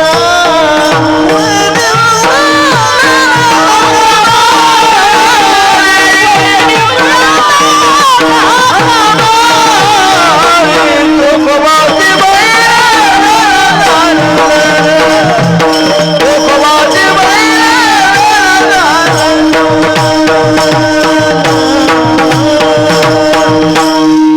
देव पंढरीचा पांडुरंग परमात्मा विटेवरून खाली उतरला. बरं, त्यानं नुसता एक फोन फिरविला असता. कुणी? देवानं. बरं, फोन फिरवायचा जाऊ द्या, नुसत्या व्हॉट्सअपला मेसेज केला असता किंवा इंस्टाला मेसेज केला असता, व्हॉट्सअपला मेसेज केला असता की चोखोबारायच्या घरी चोखोबारायची पत्नीचं बाळंतपण आहे, चला कोणतं म्हणजे फेमस हॉस्पिटल आहे, एखादा रुबी हॉल नाही एखादा मोठं, तिथं नुसता तिथं फोन केला असता डॉक्टरला, तर डॉक्टरची टीम ॲम्ब्युलन्स सह चोखोबारायच्या घरी आली असती का नाही? नाही. महाराज, देवाला आवड आहे भक्ताची कामं करायची. खाली उतरला देव, लुगडं नेसलं, लुगडं जुन्या काळात लुगडे होते, लुगडं नेसलं, नाट म्हणतात, नाटच म्हणतात, नाट. हा, लुगडं नेसलं, असा आरशासमोर आला देव, कुंकू लावलं, चुकवराची बहिणीचं रूप धारण केलं ना, हुबे हुब, असं काय ओळखूच येणार नाही. देव असं रूप धारण केलं महाराज. खरं तर देवाला काय होता येत नाही. खेळतो येणीची खेळावा, नटतो येणीची अवगावा. म्हणून खरं तर खेळ तर खेळावा तर यानच, रूप धरावं तर यानच. असं सुंदर रूप धारण केलं, चोखवऱ्याच्या घरी आला आणि मग चोखवऱ्याच्या पत्नीचं बाळंतपण केलं. मला सांगायचंय काय, भक्त चिंता करत नसतात. अशा या चिंतायुक्त जगामध्ये तुकाराम महाराज म्हणतात, आम्हाला चिंता नाही, आम्हाला चिंता नाही. मग कोण तुम्ही? महाराज म्हटले, आम्ही जे दास आहेत ना, आम्ही दास. दास दास 5 प्रकारचे असतात. एक असतो कुटुंबाचा दास.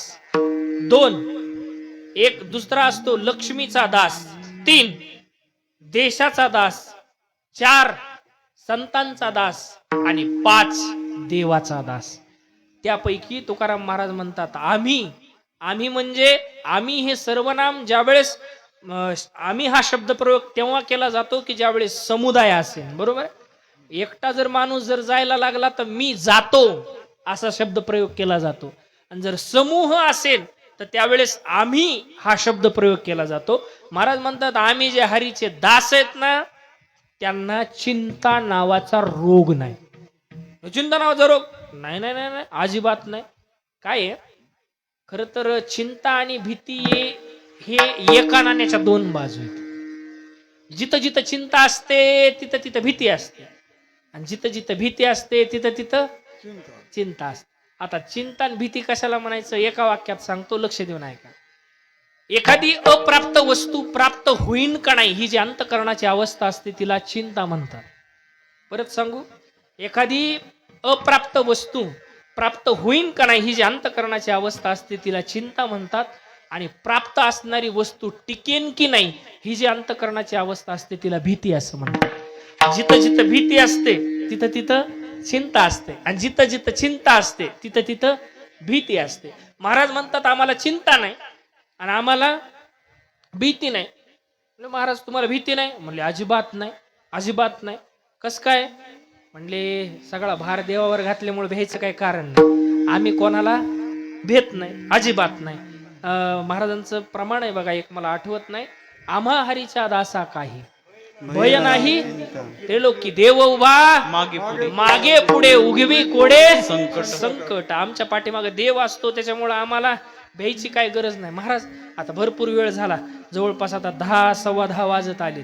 तुम्ही उग चिंता भीती चिंता भीती चिंता भीती, ही चिंता ऐकू ऐकू आम्हाला चिंता वाटायला लागली आता. हा, बरोबर आहे ना. हे तुम्ही सांगायला चिंता चिंता चिंता. तुकाराम महाराजाला चिंता नाही, आम्हाला चिंता आहे. तुकाराम महाराजाला चिंता नाही, आम्हाला चिंता आहे. तुकाराम महाराजाला चिंता नाही, आम्हाला चिंता आहे. मग तुकाराम महाराजाला चिंता नसण्याचं कारण काय? तर महाराजांनी उत्तर दिलंय अभंगाच्या पहिल्या चरणात. भोळे भाविक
महाराजांनी सांगितलंय पण महाराजांनी नाव घेतलं नाही.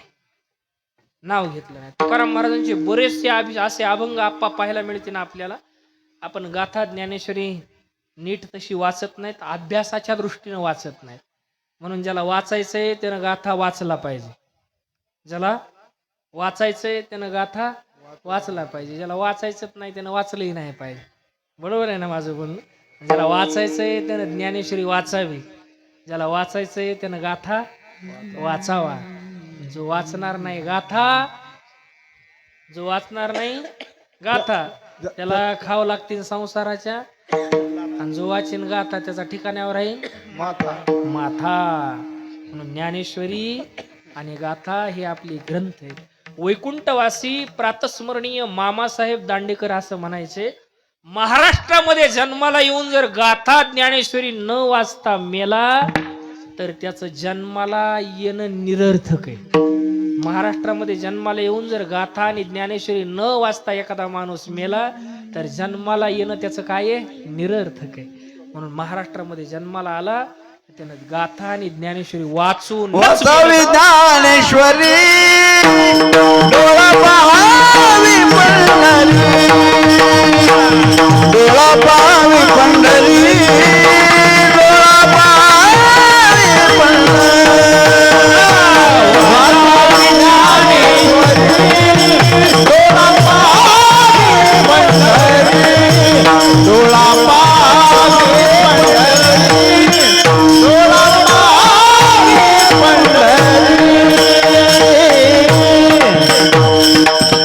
वाचावी ज्ञानेश्वरी. म्हणून महाराष्ट्रातल्या लोकांनी ज्ञानेश्वरी वाचावी. ज्ञानेश्वरी अवश्य वाचावी.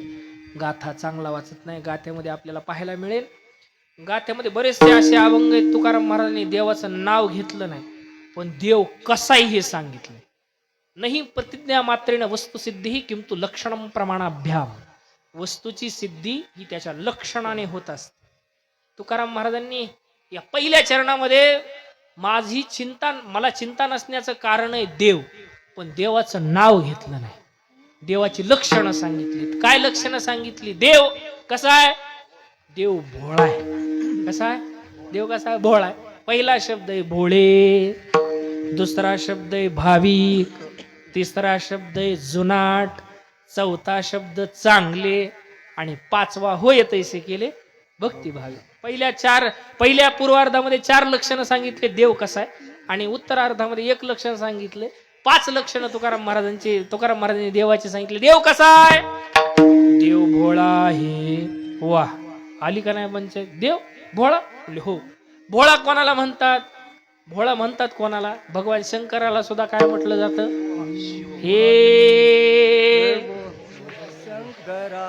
मला म्हणायचं नाही, तुम्ही काहून म्हणायलात की हे भोळ्या शंकरा आवड तुला वेलाची. देवाला काय म्हटलं जातं? भोळ म्हटलं जातं. बघ, खरं तर भोळ्या माणसाला घर चालवता येत नाही. येतं का घर चालवता?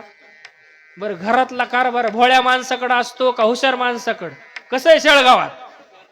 हा, हुशार माणसाकडे असतो. एखादा बोळसडा हे घ्यायला वाखराला घ्या, वकर हाणाय काम आले आणि मग शेतीचा माल आला की पैसे नाही मोठ्या भावाच्या अकाउंटला. अरे बोल काय, मोठा भाऊ जरा हुशार आहे, त्याला कळतं त्याच्यातलं.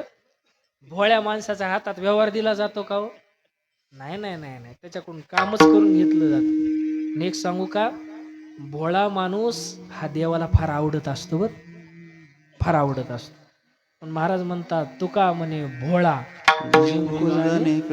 कळी काळा. भोळा कोणाला म्हणतात? ऐका, भोळ्याची एक सरळ व्याख्या आहे. मी बऱ्याचदा मागे सांगितलं असेल. भोळा त्याला म्हणतात की जो एकदा दिलेलं वचन माघारी घेत नाही, त्याला काय म्हणतात? भोळा. माणसं वचन देतात पण वचनाची पूर्तता करत नाही. बरोबर, वचन देतात. खरं तर वचन जर देत असाल तर ती पूर्णता झाली पाहिजे, पूर्ण झालं पाहिजे. नाही तर वचनच माणसानं देऊ नये. देवाने एक वचन दिलेले गीतेमध्ये. काय दिलंय? तेषामहम समुद्धरता मृत्यू संसार सागरा भवाय न चिरात पार्थ मैया विचित चेतसा. त्यावर ज्ञानोबराय बोलत असताना इतकं गोड बोलतात. ज्ञानोबराय म्हणतात, माझी या भक्ता संसाराची चिंता समर्थाची कांता काही कोरांना मागे. श्रीमंत माणसाची बायको दारोदार कोर अन्न मागत फिरत नाही, तसा जो माझा भक्त झालाय त्याला चिंता करण्याची गरज नसते. हे देवानं दिलेलं वचन आहे आणि देव तो वचन पूर्ण करतो. म्हणून देव भोळा आहे. देव म्हणून भोळा आहे. देवाला म्हणून भोळं म्हटलं जातं, भोळे. आणि दुसरा देव कसा आहे? भाविक. देवाला या जगामध्ये काय लागतं? देवाला फक्त प्रेम लागतं, भाव लागतं. धृतराष्ट्र सिंहासनावर बसलेला होता आणि भगवान शिष्टाई करण्याकरता आलते. लक्ष देऊन ऐका. शिष्टाई करण्याकरता भगवान आले. आल्यानंतर दुर्योधन तिथंच होता. दुर्योधनाला धृतराष्ट्राला भगवान समजून सांगत होते, धृतराष्ट्रा ऐक, खर तर या सगळ्या राज्यावरती हक्क पांडवांचाच आहे, पण तू ताब्यात घेतोस ना, तुला वाटतं ना तुझ्या पोरानं गादीवर बसावं, पण जाऊ दे, अर्ध राज्य देऊन टाक पांडवांना, अर्ध राज्य देऊन टाक. बरं अर्ध राज्य नाही तर नाही, 5 गाव. किती?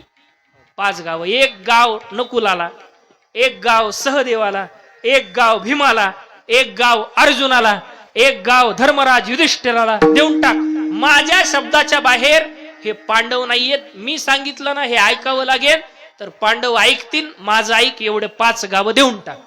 दुर्योधन म्हटला, ओ केशव, नाही जमणार. या पांडवांना युद्धाशिवाय सुईच्या टोकावर मावेन एवढी जमीन सुद्धा देवा मिळणार नाही. धृतराष्ट्र शेजारी उभा होता, हाताला असं दाबलं दुर्योधनाचं. हे दुर्योधना, कोणाला बोलतोस? द्वारकेश आहेत ते, द्वारकेचे राजे आहेत. हे बोल नको. मग दुर्योधन म्हटला, देवा माझं काय, लहान तोंडी मोठा घास. तुम्ही तुमचे मोठे माणसं बसून ठरवा काय करायचंय. मोठे माणसं बसून ठरवा कोणता महाराज आणायचाय, कोणता बुवा आणायचाय. आम्हाला काय पट्टी देऊन मोकळे आम्ही, आम्हाला माहित नाही, तुमचं तुम्ही बघा काय करायचं ते. मग दुर्योधन म्हटला ठीक आहे. असं झालं. आणि मग दुर्योधन सगळं झाल्यानंतर भगवंताला काय म्हणतोय ऐका, देवा माझ्या आईनं तुमच्याकरता पंचपक्वान्न केलेत. माझ्या आईनं तुमच्याकरता पंचपक्वान्न केलेत. अहो देवा, देवा तुम्हाला माहिती आहे का? अहो देवा तुम्हाला माहिती आहे का, माझी आई महान पतिव्रता आहे. माझ्या वडिलांना दिसत नाही हे ज्यावेळेस माझ्या आईला कळालं ना, तर माझा होणारा पती जर जग पाहत नाही तर मी सुद्धा जग पाहणार नाही. म्हणून माझ्या आईनं डोळ्यावर पट्टी बांधून घेतली. माझी आई महान पतिव्रता आहे देवा. तिनं बनवलेलं सर्व अन्न आहे, पंचपक्वान्न नाही. माझ्या घरी चला, जेवायला चला. त्यावेळेस भगवान म्हणतात, दुर्योधना, मी तर तुला कधी दुर्योधन म्हटलोच नाही. तू दुर्योधन नाहीस, तू सुयोधन आहेस. कोण आहे? सुयोधन आहे. काय महाराज, मूर्ख माणसाला स्तुती करून प्रसन्न करायचं असतं. माझं बोलणं नीट आहे का? मूर्ख माणसाला स्तुती करून प्रसन्न करायचं असतं. सज्जन माणसाला खरं बोलून प्रसन्न करायचं असतं. आणि साधूला नमस्कार करून प्रसन्न करायचं असतं.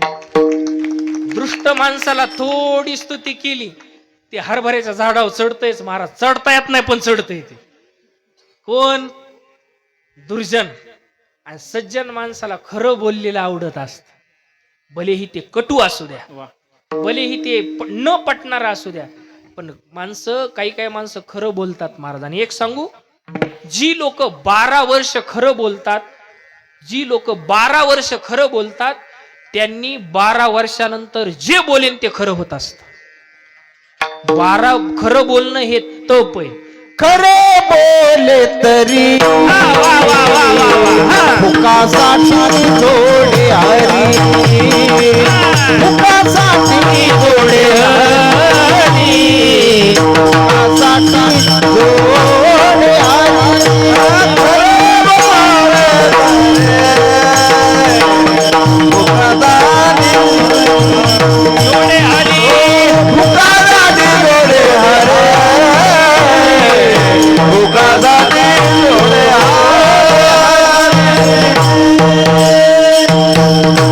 महाराज म्हणतात, खरे बोले तरी फुकासाठी जोडे. या ज्ञानेश्वरीत, माझी या सत्यवादाचे वाचा केले बहुत कल्प. सत्य बोलणं हे एक तप आहे. म्हणून सत्य बोलावं. सज्जन माणसं ही खरं बोलण्यानं प्रसन्न होत असतात आणि साधू नमस्कारानं प्रसन्न होत असतात. म्हणून नमस्कार सगळ्यांना, श्रेष्ठ माणसाला साधूला नमस्कार केला पाहिजे. तर सुयोधन, मी तुला कधी दुर्योधन म्हटलो नाही. बोला ना देवा काय? अरे भोजन दोनच परिस्थितीमध्ये केलं जातं. कधी? एक तर जेवणाऱ्याच्या पोटामध्ये भूक असली पाहिजे, आणि जरी भूक नसली तरी जेव घालणाऱ्याच्या मनामध्ये प्रेम असलं पाहिजे, तरच जेवण केलं जातं महाराज. एक तर ज्याला जेवायचंय ना त्याच्या पोटात भूक असली पाहिजे. खरं तर मी आता उपाशी पोटी कीर्तनाला उभा आहे, बरोबर आहे ना? उपाशी पोटी कीर्तनाला उभा आहे. आणि मग इथं गावात येता येता गणेश भाऊला सांगितलं, गणेश भाऊ जरा गुड्डे बिस्किटचे पुढे आणा बरं 2. गणेश भाऊच्या घरी गेलो, ते बिस्किटचे पुढे खाल्ले. तितक्यात आमच्या आप्पानं 2 गुलाबजामू आणले, तेवढे आणले, ते खाल्ले आणि मग इथं उभा आहे. आणि मग आता कीर्तन झाल्या झाल्या गणेश भाऊला म्हटलं होतं मी जाणार आहे घरी.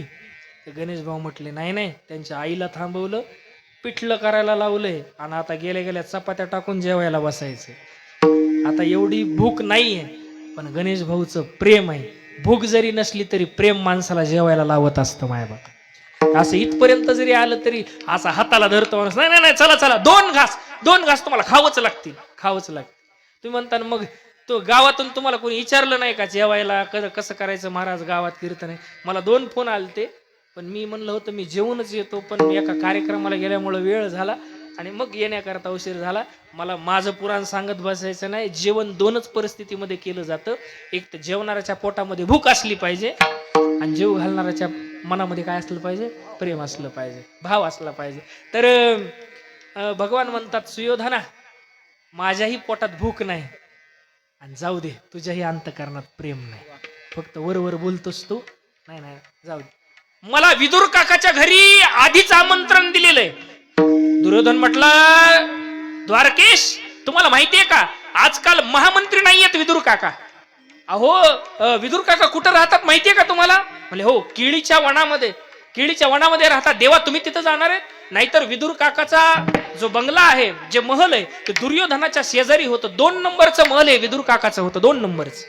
आणि मग विदुर काकाच्या महलामध्ये राहत नाहीत, नसू द्या. विदुर काका केळीच्या वनामध्ये राहतात ना. मी केळीच्या वनामध्ये विदुर काका सगळं ऐकत होते. द्वारकेश माझ्या घरी काय, माझं आज भाग्य, वा घरी तर काही व्यवस्था नाही, मला बाजारामध्ये जावं लागेल, काहीतरी फळाची व्यवस्था करावी लागेल. विदुर काका बाजारामध्ये गेले, तितक्यात द्वारकेशानं घर गाठलं विदुर काकाचं. आवाज दिला. विदुराणी मध्ये स्नान करत होती. विदुराणीला भान राहिलं नाही, तशी स्नान करत करत बाहेर आली. द्वारकेशानं आपल्या अंगावरचं उपरणं काढलं आणि अंगावर टाकलं विदुराणीच्या. या ना देवा, बसा ना देवा. पाठ टाकला, ते उलटा टाकला, उलट्या पाटावर देवाला बसवलं आणि मग केळी समोर आणली. केळी देवाला खाण्याकरता ती साल काढली आणि एवढं प्रेम उतू गेलं. गाभा स्वतः खाऊ लागली विदुराणी. आणि मग जे साल होती ना, ती साल देवाला द्यायला लागली. आणि देव सुद्धा आवडीनं सेवन करायला लागला. हो, आवडीनं सेवन करायला लागला. म्हणून या जगामध्ये सगळ्यात मोठं बंधन आहे प्रेमाचं. म्हणून असं म्हणतात, सबसे ऊंची प्रेम सगाई दुर्योधन की मेवा त्यागी, साग विदुर घर खाई. सबसे ऊंची प्रेम सगाई. देवाला काय लागतं? भाव. देवा कारणे भावत स्मार्त, न लगे द्यावे फारसे वित्त, झाले क चित्त तरी बहुत, एवढ्यासाठी नका करू आता हातगा. नरहरी, बरोबर आहे ना? हरे रामकृष्ण. हरे रामकृष्ण. तर देवाला काय लागतं? तर देवाला भाव लागत असतो. म्हणून भाविक. तिसरं, देव जुनाट चांगले. देव जुनाय, सगळ्यात जुनाट जुगादीचे नाणे, बहुत काळाचे ठेवणे, लोपले होते पारिकेपणे, ठाव चळणे चुकविला. देव जुनाट आहे, सगळ्यात जुनाट आहे. आणि मग देव कसा आहे? चांगले. देव कसा आहे? चांगला आहे. चांगला आहे म्हणजे हो, चांगला आहे. देव गुणानंही चांगला आहे, देव रूपानंही चांगला आहे. देव एवढा सुंदर दिसतो महाराज, एवढा सुंदर दिसतो. फक्त देवानं आपल्याला रूप दाखवलं नाही. एकदा त्यानं आपल्याला रूप दाखवलं की आपण वेडे झाल्याशिवाय राहणार नाही. पाहिली वेधलावी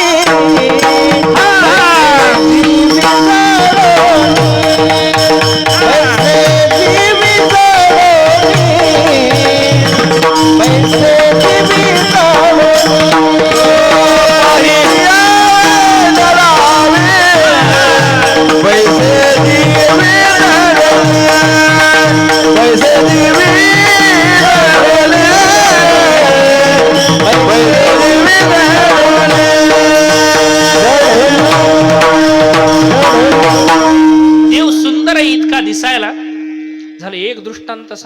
माझ्या कीर्तनाला विराम देतो.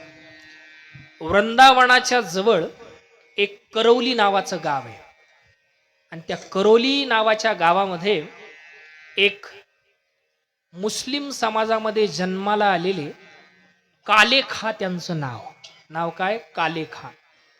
ते कालेखा करौली गावामध्ये डाक टाकण्याचं काम करत होते, पत्र टाकण्याचं काम करत होते. आता मुस्लिम समाजामध्ये जन्माला आल्यामुळे त्यांचा जो नमाज आहे, मग त्यांची जो विधी आहे तो सगळा पूर्णपणे अतिशय चोखपणे पार पाडायचे. मग 5 टायमाचे काय ते नमाज असेल, कुठं मला काय त्याचा अभ्यास नाही, मग ते सगळं व्यवस्थित मुस्लिम समाजामध्ये जन्माला आले असल्यामुळं ते व्यवस्थित तेच नमाजाला जाणं वगैरे वगैरे सगळं पार पाडायचे. डाक टाकण्याचं त्यांचं काम देव किती सुंदर आहे हे सांगायचं आहे मला. डाक टाकण्याचं काम. आणि वृंदावनामध्ये एक विग्रह आहे, त्या विग्रहाचं नाव आहे मदन मोहनजी. 5 विग्रह आहेत वृंदावनामध्ये. एक बाके बिहारी, राधा रमणजी, राधा वल्लभजी, मदन मोहनजी, स्नेह बिहारी असे एक मुख्य 5 विग्रह आहेत. गोपीनाथजी, राधा दामोदर, राधा वल्लभ वगैरे खूप सुंदर विग्रह आहेत. मदन मोहनजी नावाचं एक मंदिर आहे त्या ठिकाणी. आणि तिथले जे पुजारी होते त्या पुजाऱ्याचं पत्र आलं या कालेखाकडं. आणि मग त्या कालेखानं असं ठरवलं की ते पत्र नेऊन द्यावं. आणि मग ते मदन मोहनजींच्या मंदिराजवळ आला. मदन मोहनजीचं मंदिर असं उंचावर आहे. कधी वृंदावनला गेले तर यमुनेच्या काठावरतीच मदन मोहनजीचं मंदिर आहे, कधी मंदिर पहा. एवढे मंदिर आहेत महाराज त्या वृंदावनामध्ये. वृंदावन म्हणतात कशाला माहितीये का? वृंदावनाम भक्त समूहानाम. जिथं भक्तांचा समूह राहतो त्याला वृंदावन असं म्हणतात. जिथं भक्तांचा समूह राहतो. फार सुंदर आहे वृंदावन. तर ते मदन मोहनजीचं मंदिर आहे. आणि त्या मदन मोहनजीच्या मंदिरामधले पुजारी त्यांचं पत्र आल्यामुळे हे कालेखा तिथं गेले. आणि कालेखा तिथं गेल्यानंतर आवाज दिला. आवाज काय तिथपर्यंत पोहोचला नाही. मंदिर उंच होतं. सेवक जाऊ लागला. सेवकाला सांगितलं गोस्वामीजीचं एक पत्र आलंय, तिथल्या पुजाऱ्याचं पत्र आलंय, तेवढं पत्र सही करून त्यांना घेऊन जा म्हणा आणि मला मोकळं करा. दुपारची वेळ झाली, 1 वाजलाय, किर ऊन पडलंय, मला जायचंय. मला ठीक आहे. सेवक गेला, तो आलाच नाही परत. मग पायऱ्या चढून हे कालेखा वर गेले. ऐका. कालेखा वर गेले पायऱ्या चढून कालेखा वर गेले. वर गेल्यानंतर गोस्वामीजीला आवाज दिला. खिडकी थोडी उघडी होती आणि मग खिडकी उघडी असताना असे वाऱ्याची झलक आली. आणि वाऱ्याची झलक आल्यानंतर थोडा पडदा बाजूला गेला. आणि पडदा बाजूला गेल्यानंतर मदन मोहनजीचं रूप या कालेखानं पाहिलं. त्रिभंग ललित असणारं, कमनीय रमणीय कमलासारखे नेत्र असणारे त्या मदन मोहनजीचं रूप पाहिलं. त्रिभंगी देहुडा ठाण मांडोनिया माये, कल्पद्रुमातळी वेणू वाजवी तू आहे, असं भगवंताचं रूप पाहिलं. हातामध्ये बासरी घेतलेली रूप पाहिलं. नुसतं रूप पाहिलं नाही तर देवानं असं रूप दाखवायचं ठरवलं या कालेखाला. भगवान हसले आणि भगवान हसल्याबरोबर ते हसलेलं रूप या कालेखानं पाहिलं. ते पत्र तर तिथं ठेवलं. वापस आल्यानंतर हे नमाज पडायची विसरूनच गेले महाराज. उठता बसता खाता पिता ते मदन मोहनजीच रूप दिसायला लागले. काय सुंदर आहे परमात्मा, काय सुंदर आहे परमात्मा, काय सुंदर आहे परमात्मा, किती सुंदर आहे. त्याचं पुन्हा मला दर्शन घ्यायचं. पण त्या काळामध्ये मुस्लिम मंडळीला मंदिरामध्ये प्रवेश नव्हता. का तर जुन्या काळामध्ये मूर्तीची तोडफोड केली जायची, मंदिराची तोडफोड केली जायची, म्हणून तिथं प्रवेश नव्हता. तर त्याच्यामुळं मध्ये जायला परवानगी नाही. वेड लागलं महाराज. कोणाचं? मदन मोहनजीचं.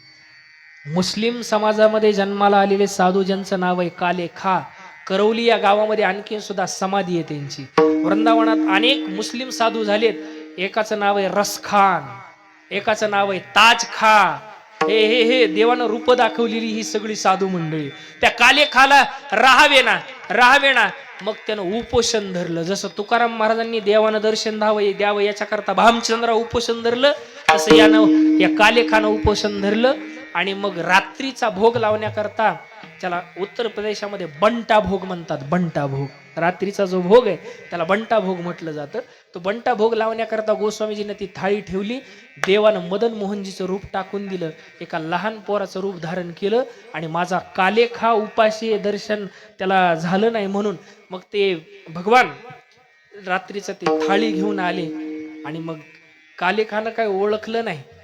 पण जाता जाता त्या भगवंताच्या रूपामध्ये आलेले जे कालेखा होत ना, ते चौकीदार होता ना, त्या चौकीदारानं सांगितलं की उद्या सकाळी या, उद्या सकाळी तुम्हाला देवाचं दर्शन होईल, मदन मोहनजीचं दर्शन होईल.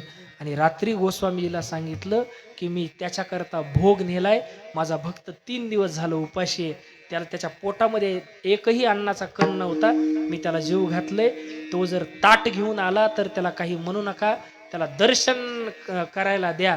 आणि मग गोस्वामीजीला सांगितल्यानंतर मदन मोहनजीचं रूप पाहण्याकरता कालेखा आले.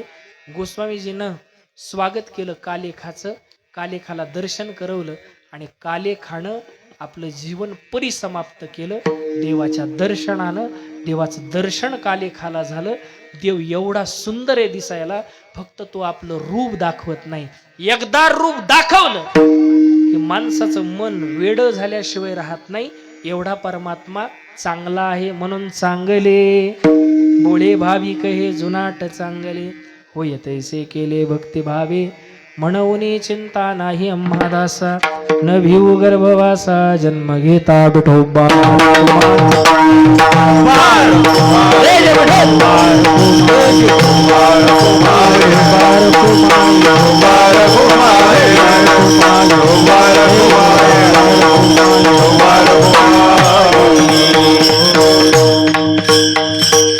मग अशी अवस्था प्राप्त झाल्यानंतर काय होईल? मग आपुलिया इच्छा करू गदारोळ, भोगू सर्व काळ सर्व सुख, तुका म्हणे आम्हा देवाचा सांगात, नाही विसंबत येरा. तुकाराम महाराज म्हणतात अशी आम्हाला देवाची संगती आहे, किंवा असं आम्हाला देवाचं सांगणं आहे.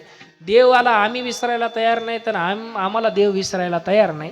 असा गोड असा अभंग आपल्या पुढे मांडण्याचा प्रयत्न केला. माझी वेळ संपलेली आहे, 10:30 वाजलेले आहेत. किमान 8:15 8:30ला चालू झालं होतं, 10:30 वाजले. अभंगाचा भाव यथामती यथावकाश आपल्या पुढे मांडण्याचा प्रयत्न केला. जे जे काही चांगलं असेल ते जोग महाराज वारकरी शिक्षण संस्थेतील ब्रह्मनिष्ठ गुरुवर यांचं आहे, ज्यांनी माझ्या जीवनामध्ये आमूलाग्र बदल घडवून आणला. असे माझे गुरुवर्य गाथामूर्ती रामभाऊजी महाराज राऊत बाबा त्यांचा आहे. एखादा वेडावाकडा शब्द गेला असेल तर आईवडिलाचा अंतकरण करून क्षमा करा. ना तरी बालक बोबडा बोली, का वाकुडा विचुका पावली, ते चोज करुणी मावली, रिजे जीवी किंबहुना तुमचे केले,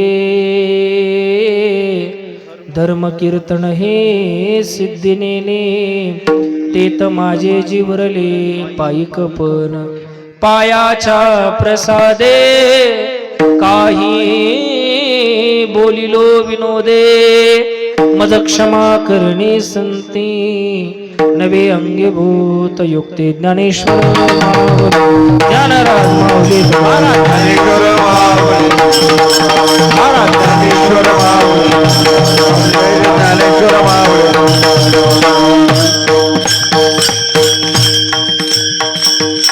हो हो, बसा बसा बसा बसा बसा, थांबा 2 मिनिटं थांबा. हो हो हो हो, आताच कुठं ती सूचना आहे, महाराज उशीर झाला, ओरका लवकर. चला असू द्या. तर जाता जाता सर्वांना एक विशेष आमंत्रण आहे. गणेश भाऊ याची शूटिंग करा जरा चांगली आमंत्रणाची, म्हणजे सोशल मीडियावर आपल्याला टाकता येईल. सर्वांना एक विशेष आमंत्रण आहे. ज्ञानराज माऊली परिवार सोनपेठ तथा सोनपेठ तालुका, त्या परिवाराच्या वतीनं आपण दर अधिक मासामध्ये वेगवेगळ्या ठिकाणी सप्ताहाचं आयोजन करत असतो. मी वरही सांगितलं होतं, इथंही सांगेन. तर यावर्षी अधिक महिना आहे आप्पा. गेल्या वर्षी तीर्थक्षेत्र पंढरपुरामध्ये फार गोड आपण त्या सप्ताहाचा आनंद घेतला होता. त्यामध्ये मुख्य वाटा माऊली महाराज, सोनगावकर महाराज, मुख्य वाटा हा सगळा शेळगावकराचा आहे त्या सप्ताहामध्ये. आणि आता आळंदीला जो सप्ताह आहे त्याही सप्ताहामध्ये सगळं शेळगावकराचाच पूर्ण वाट आहे. तुम्ही म्हणता महाराज आमच्यावर लईच जबाबदारी टाकतात. खरं सांगू का, कोण काय म्हणेन मला माहित नाही कोणाचं काय, पण माधव महाराजाचं काम शेळगावाशिवाय अपूर्णच आहे महाराज. म्हणून काही काम परमार्थिक असेल ते आम्हाला गावाची आठवण येत राहते. तर त्या अनुषंगानं अधिक महिना यंदा आहे, ज्येष्ठ अधिक आहे आणि त्या अधिकाची सुरुवात आहे 17 मे पासून अधिकाची सुरुवात आहे. तर आपल्या सप्ताहाची तारीख सुद्धा 17 मेच आहे, अधिकाची सुरुवात आणि आपल्या सप्ताहाची सुरुवात. तर त्या सप्ताहाची सुरुवात आहे 17 मे. तर त्यामध्ये ज्ञानेश्वरी पारायण आहे. ज्ञानेश्वरी पारायण सकाळी काकडा भजन, विष्णू सहस्त्रनामाचा पाठ, 7 ते 10 ज्ञानेश्वरी पारायण, 11 ते 12 विठ्ठल नामाचं नामचिंतन. विठ्ठल विठ्ठल असं नाही, विठोबा रखुमाई जय जय, विठोबा रखुमाई, विठोबा रखुमाई जय जय, विठोबा रखुमाई, विठोबा रखुमाई जय जय, विठोबा रखुमाई, विठोबा रखुमाई, विठोबा रखुमाई जय जय, विठोबा रखुमाई, विठोबा रखुमाई जय जय, विठोबा रखुमाई, विठोबा रखुमाई जय जय, विठोबा रखुमाई, विठोबा रखुमाई जय जय, विठोबा रखुमाई. असं नामचिंतन आहे 11 ते 12 आणि त्यानंतर भोजन प्रसादी आणि त्यानंतर दुपारी 2 ते 4 या वेळेमध्ये कैवल्याचा पुतळा संत श्रेष्ठ श्री ज्ञानेश्वर महाराजांचं संगीतमय चरित्र आहे, सुंदर असं. आणि त्यानंतर 5 ते 6 हरिपाठ आणि 6 ते 8 महाराष्ट्रातील साधू मंडळींची कीर्तन आहे. साधू मंडळींची खूप मोठी मोठी माणसं आहेत, वारकरी शिक्षण संस्थेचे अध्यापक मंडळी, त्यांची कीर्तनं आहेत. माझी विनंती आहे सर्वांना, आप्पा सगळ्यांना, तर सगळ्यांनी या कार्यक्रमाकरता अवश्य उपस्थिती लावा. अक्का सगळे आमची माय सगळ्यांनी त्या कार्यक्रमाकरता अवश्य उपस्थिती लावावी. सगळ्यांनी त्या कार्यक्रमाला यावं ही नम्रतेची विनंती. पत्रिका येतील 15 तारखेच्या आत, पुढच्या महिन्याच्या 15 तारखेला पत्रिका आली की ती सर्वांना पत्रिका मंदिरामध्ये लावली जाईल. आग्रहाचं निमंत्रण सर्वांना. कार्यक्रम निमंत्रण म्हणजे तुमचाच कार्यक्रम आहे, सगळं तुम्हालाच करायचंय आणि आम्ही फक्त पुढं होणार आहेत. कोणतरी लागतं पुढं व्हायला, कार्यक्रम तुमचाच आहे, तुम्हालाच करायचा आहे. सर्वांना विशेष आग्रहास्तव आमंत्रण आहे. ज्ञानोबारायांचं मंदिर इतकं जवळ आहे की राम मंदिरापासून तर अगदी महाविष्णूच्या मंदिरा इतकं बी नाही, इतकं जवळ मंदिर आहे ज्ञानोबारायांच्या समाधीचं. कोणाला अभिषेक करायचा असेल तर समाधीचा अभिषेक वगैरे त्या ठिकाणी करू शकता. त्या सप्ताहाला सर्वांनी हजेरी लावा. जास्त वेळ झाला त्यामुळे सर्वांची क्षमा मागतो. माझ्या वाणीला विराम. चाल राहू द्यावा आता म्हणायचे का? चाल राहू द्यायचे का? चाल. विठ्ठल जय जय, चला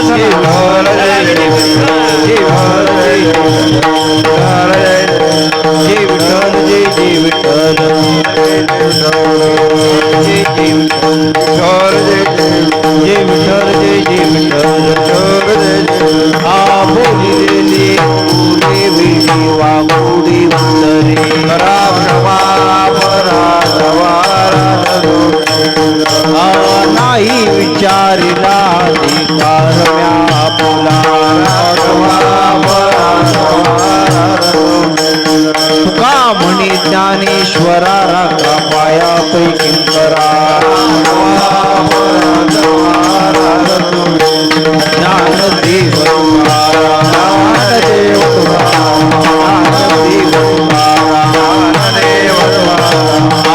झाले समाधान तुमचे धरिले चरण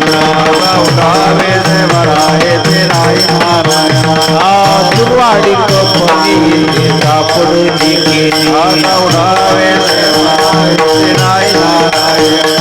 तुकामणी भोगविला वारी दादा करून आदती आता उमाळू त्रिपती आज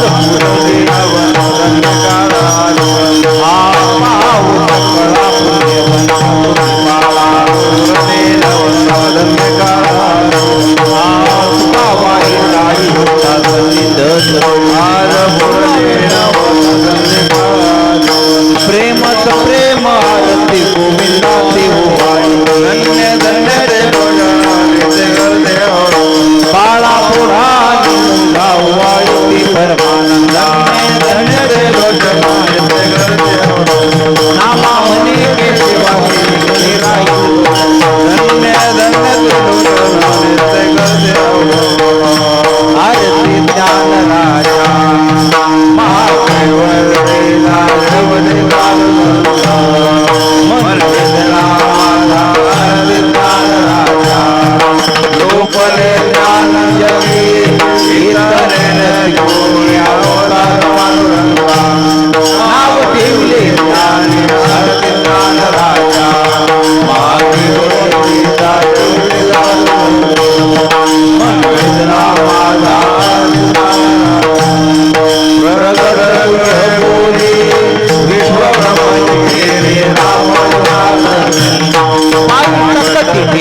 इच्छी व्हावी माझ्या जन्मोजन्मी दादा. पंढरीचा वार करी वारी चुकून संत संग सर्व काळ प्रेमाला पंढरीचा वार करी वारी चुकून चंद्रभागे स्नान लागे पंढरीचा वार करी वारी चुकून मागणी ते तुझ प्रती आहे या संतास निर्वी हीची मज दे तुका म्हणे आता उदार तू होई. मज ठेवे बाई संताजिया. या संतास निर्वी हेची मज दे आणि तुझे पाय नवा देवा. सांगा उद्याचा कार्यक्रम सांगा.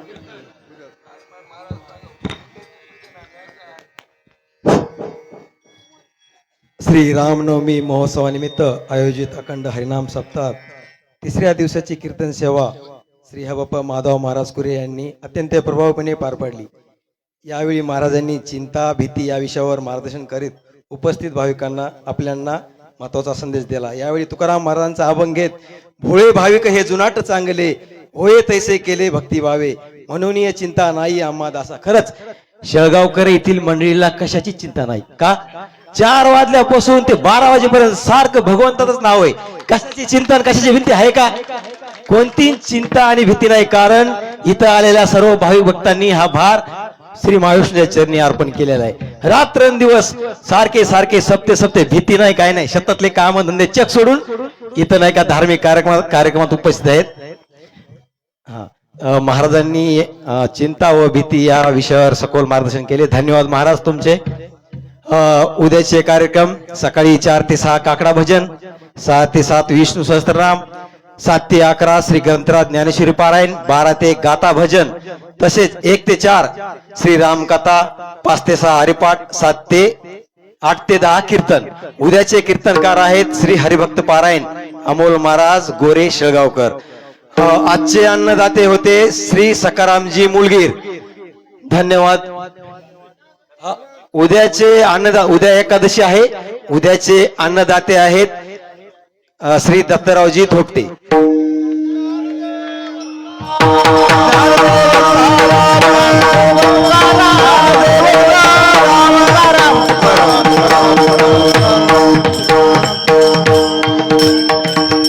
पुंडलिक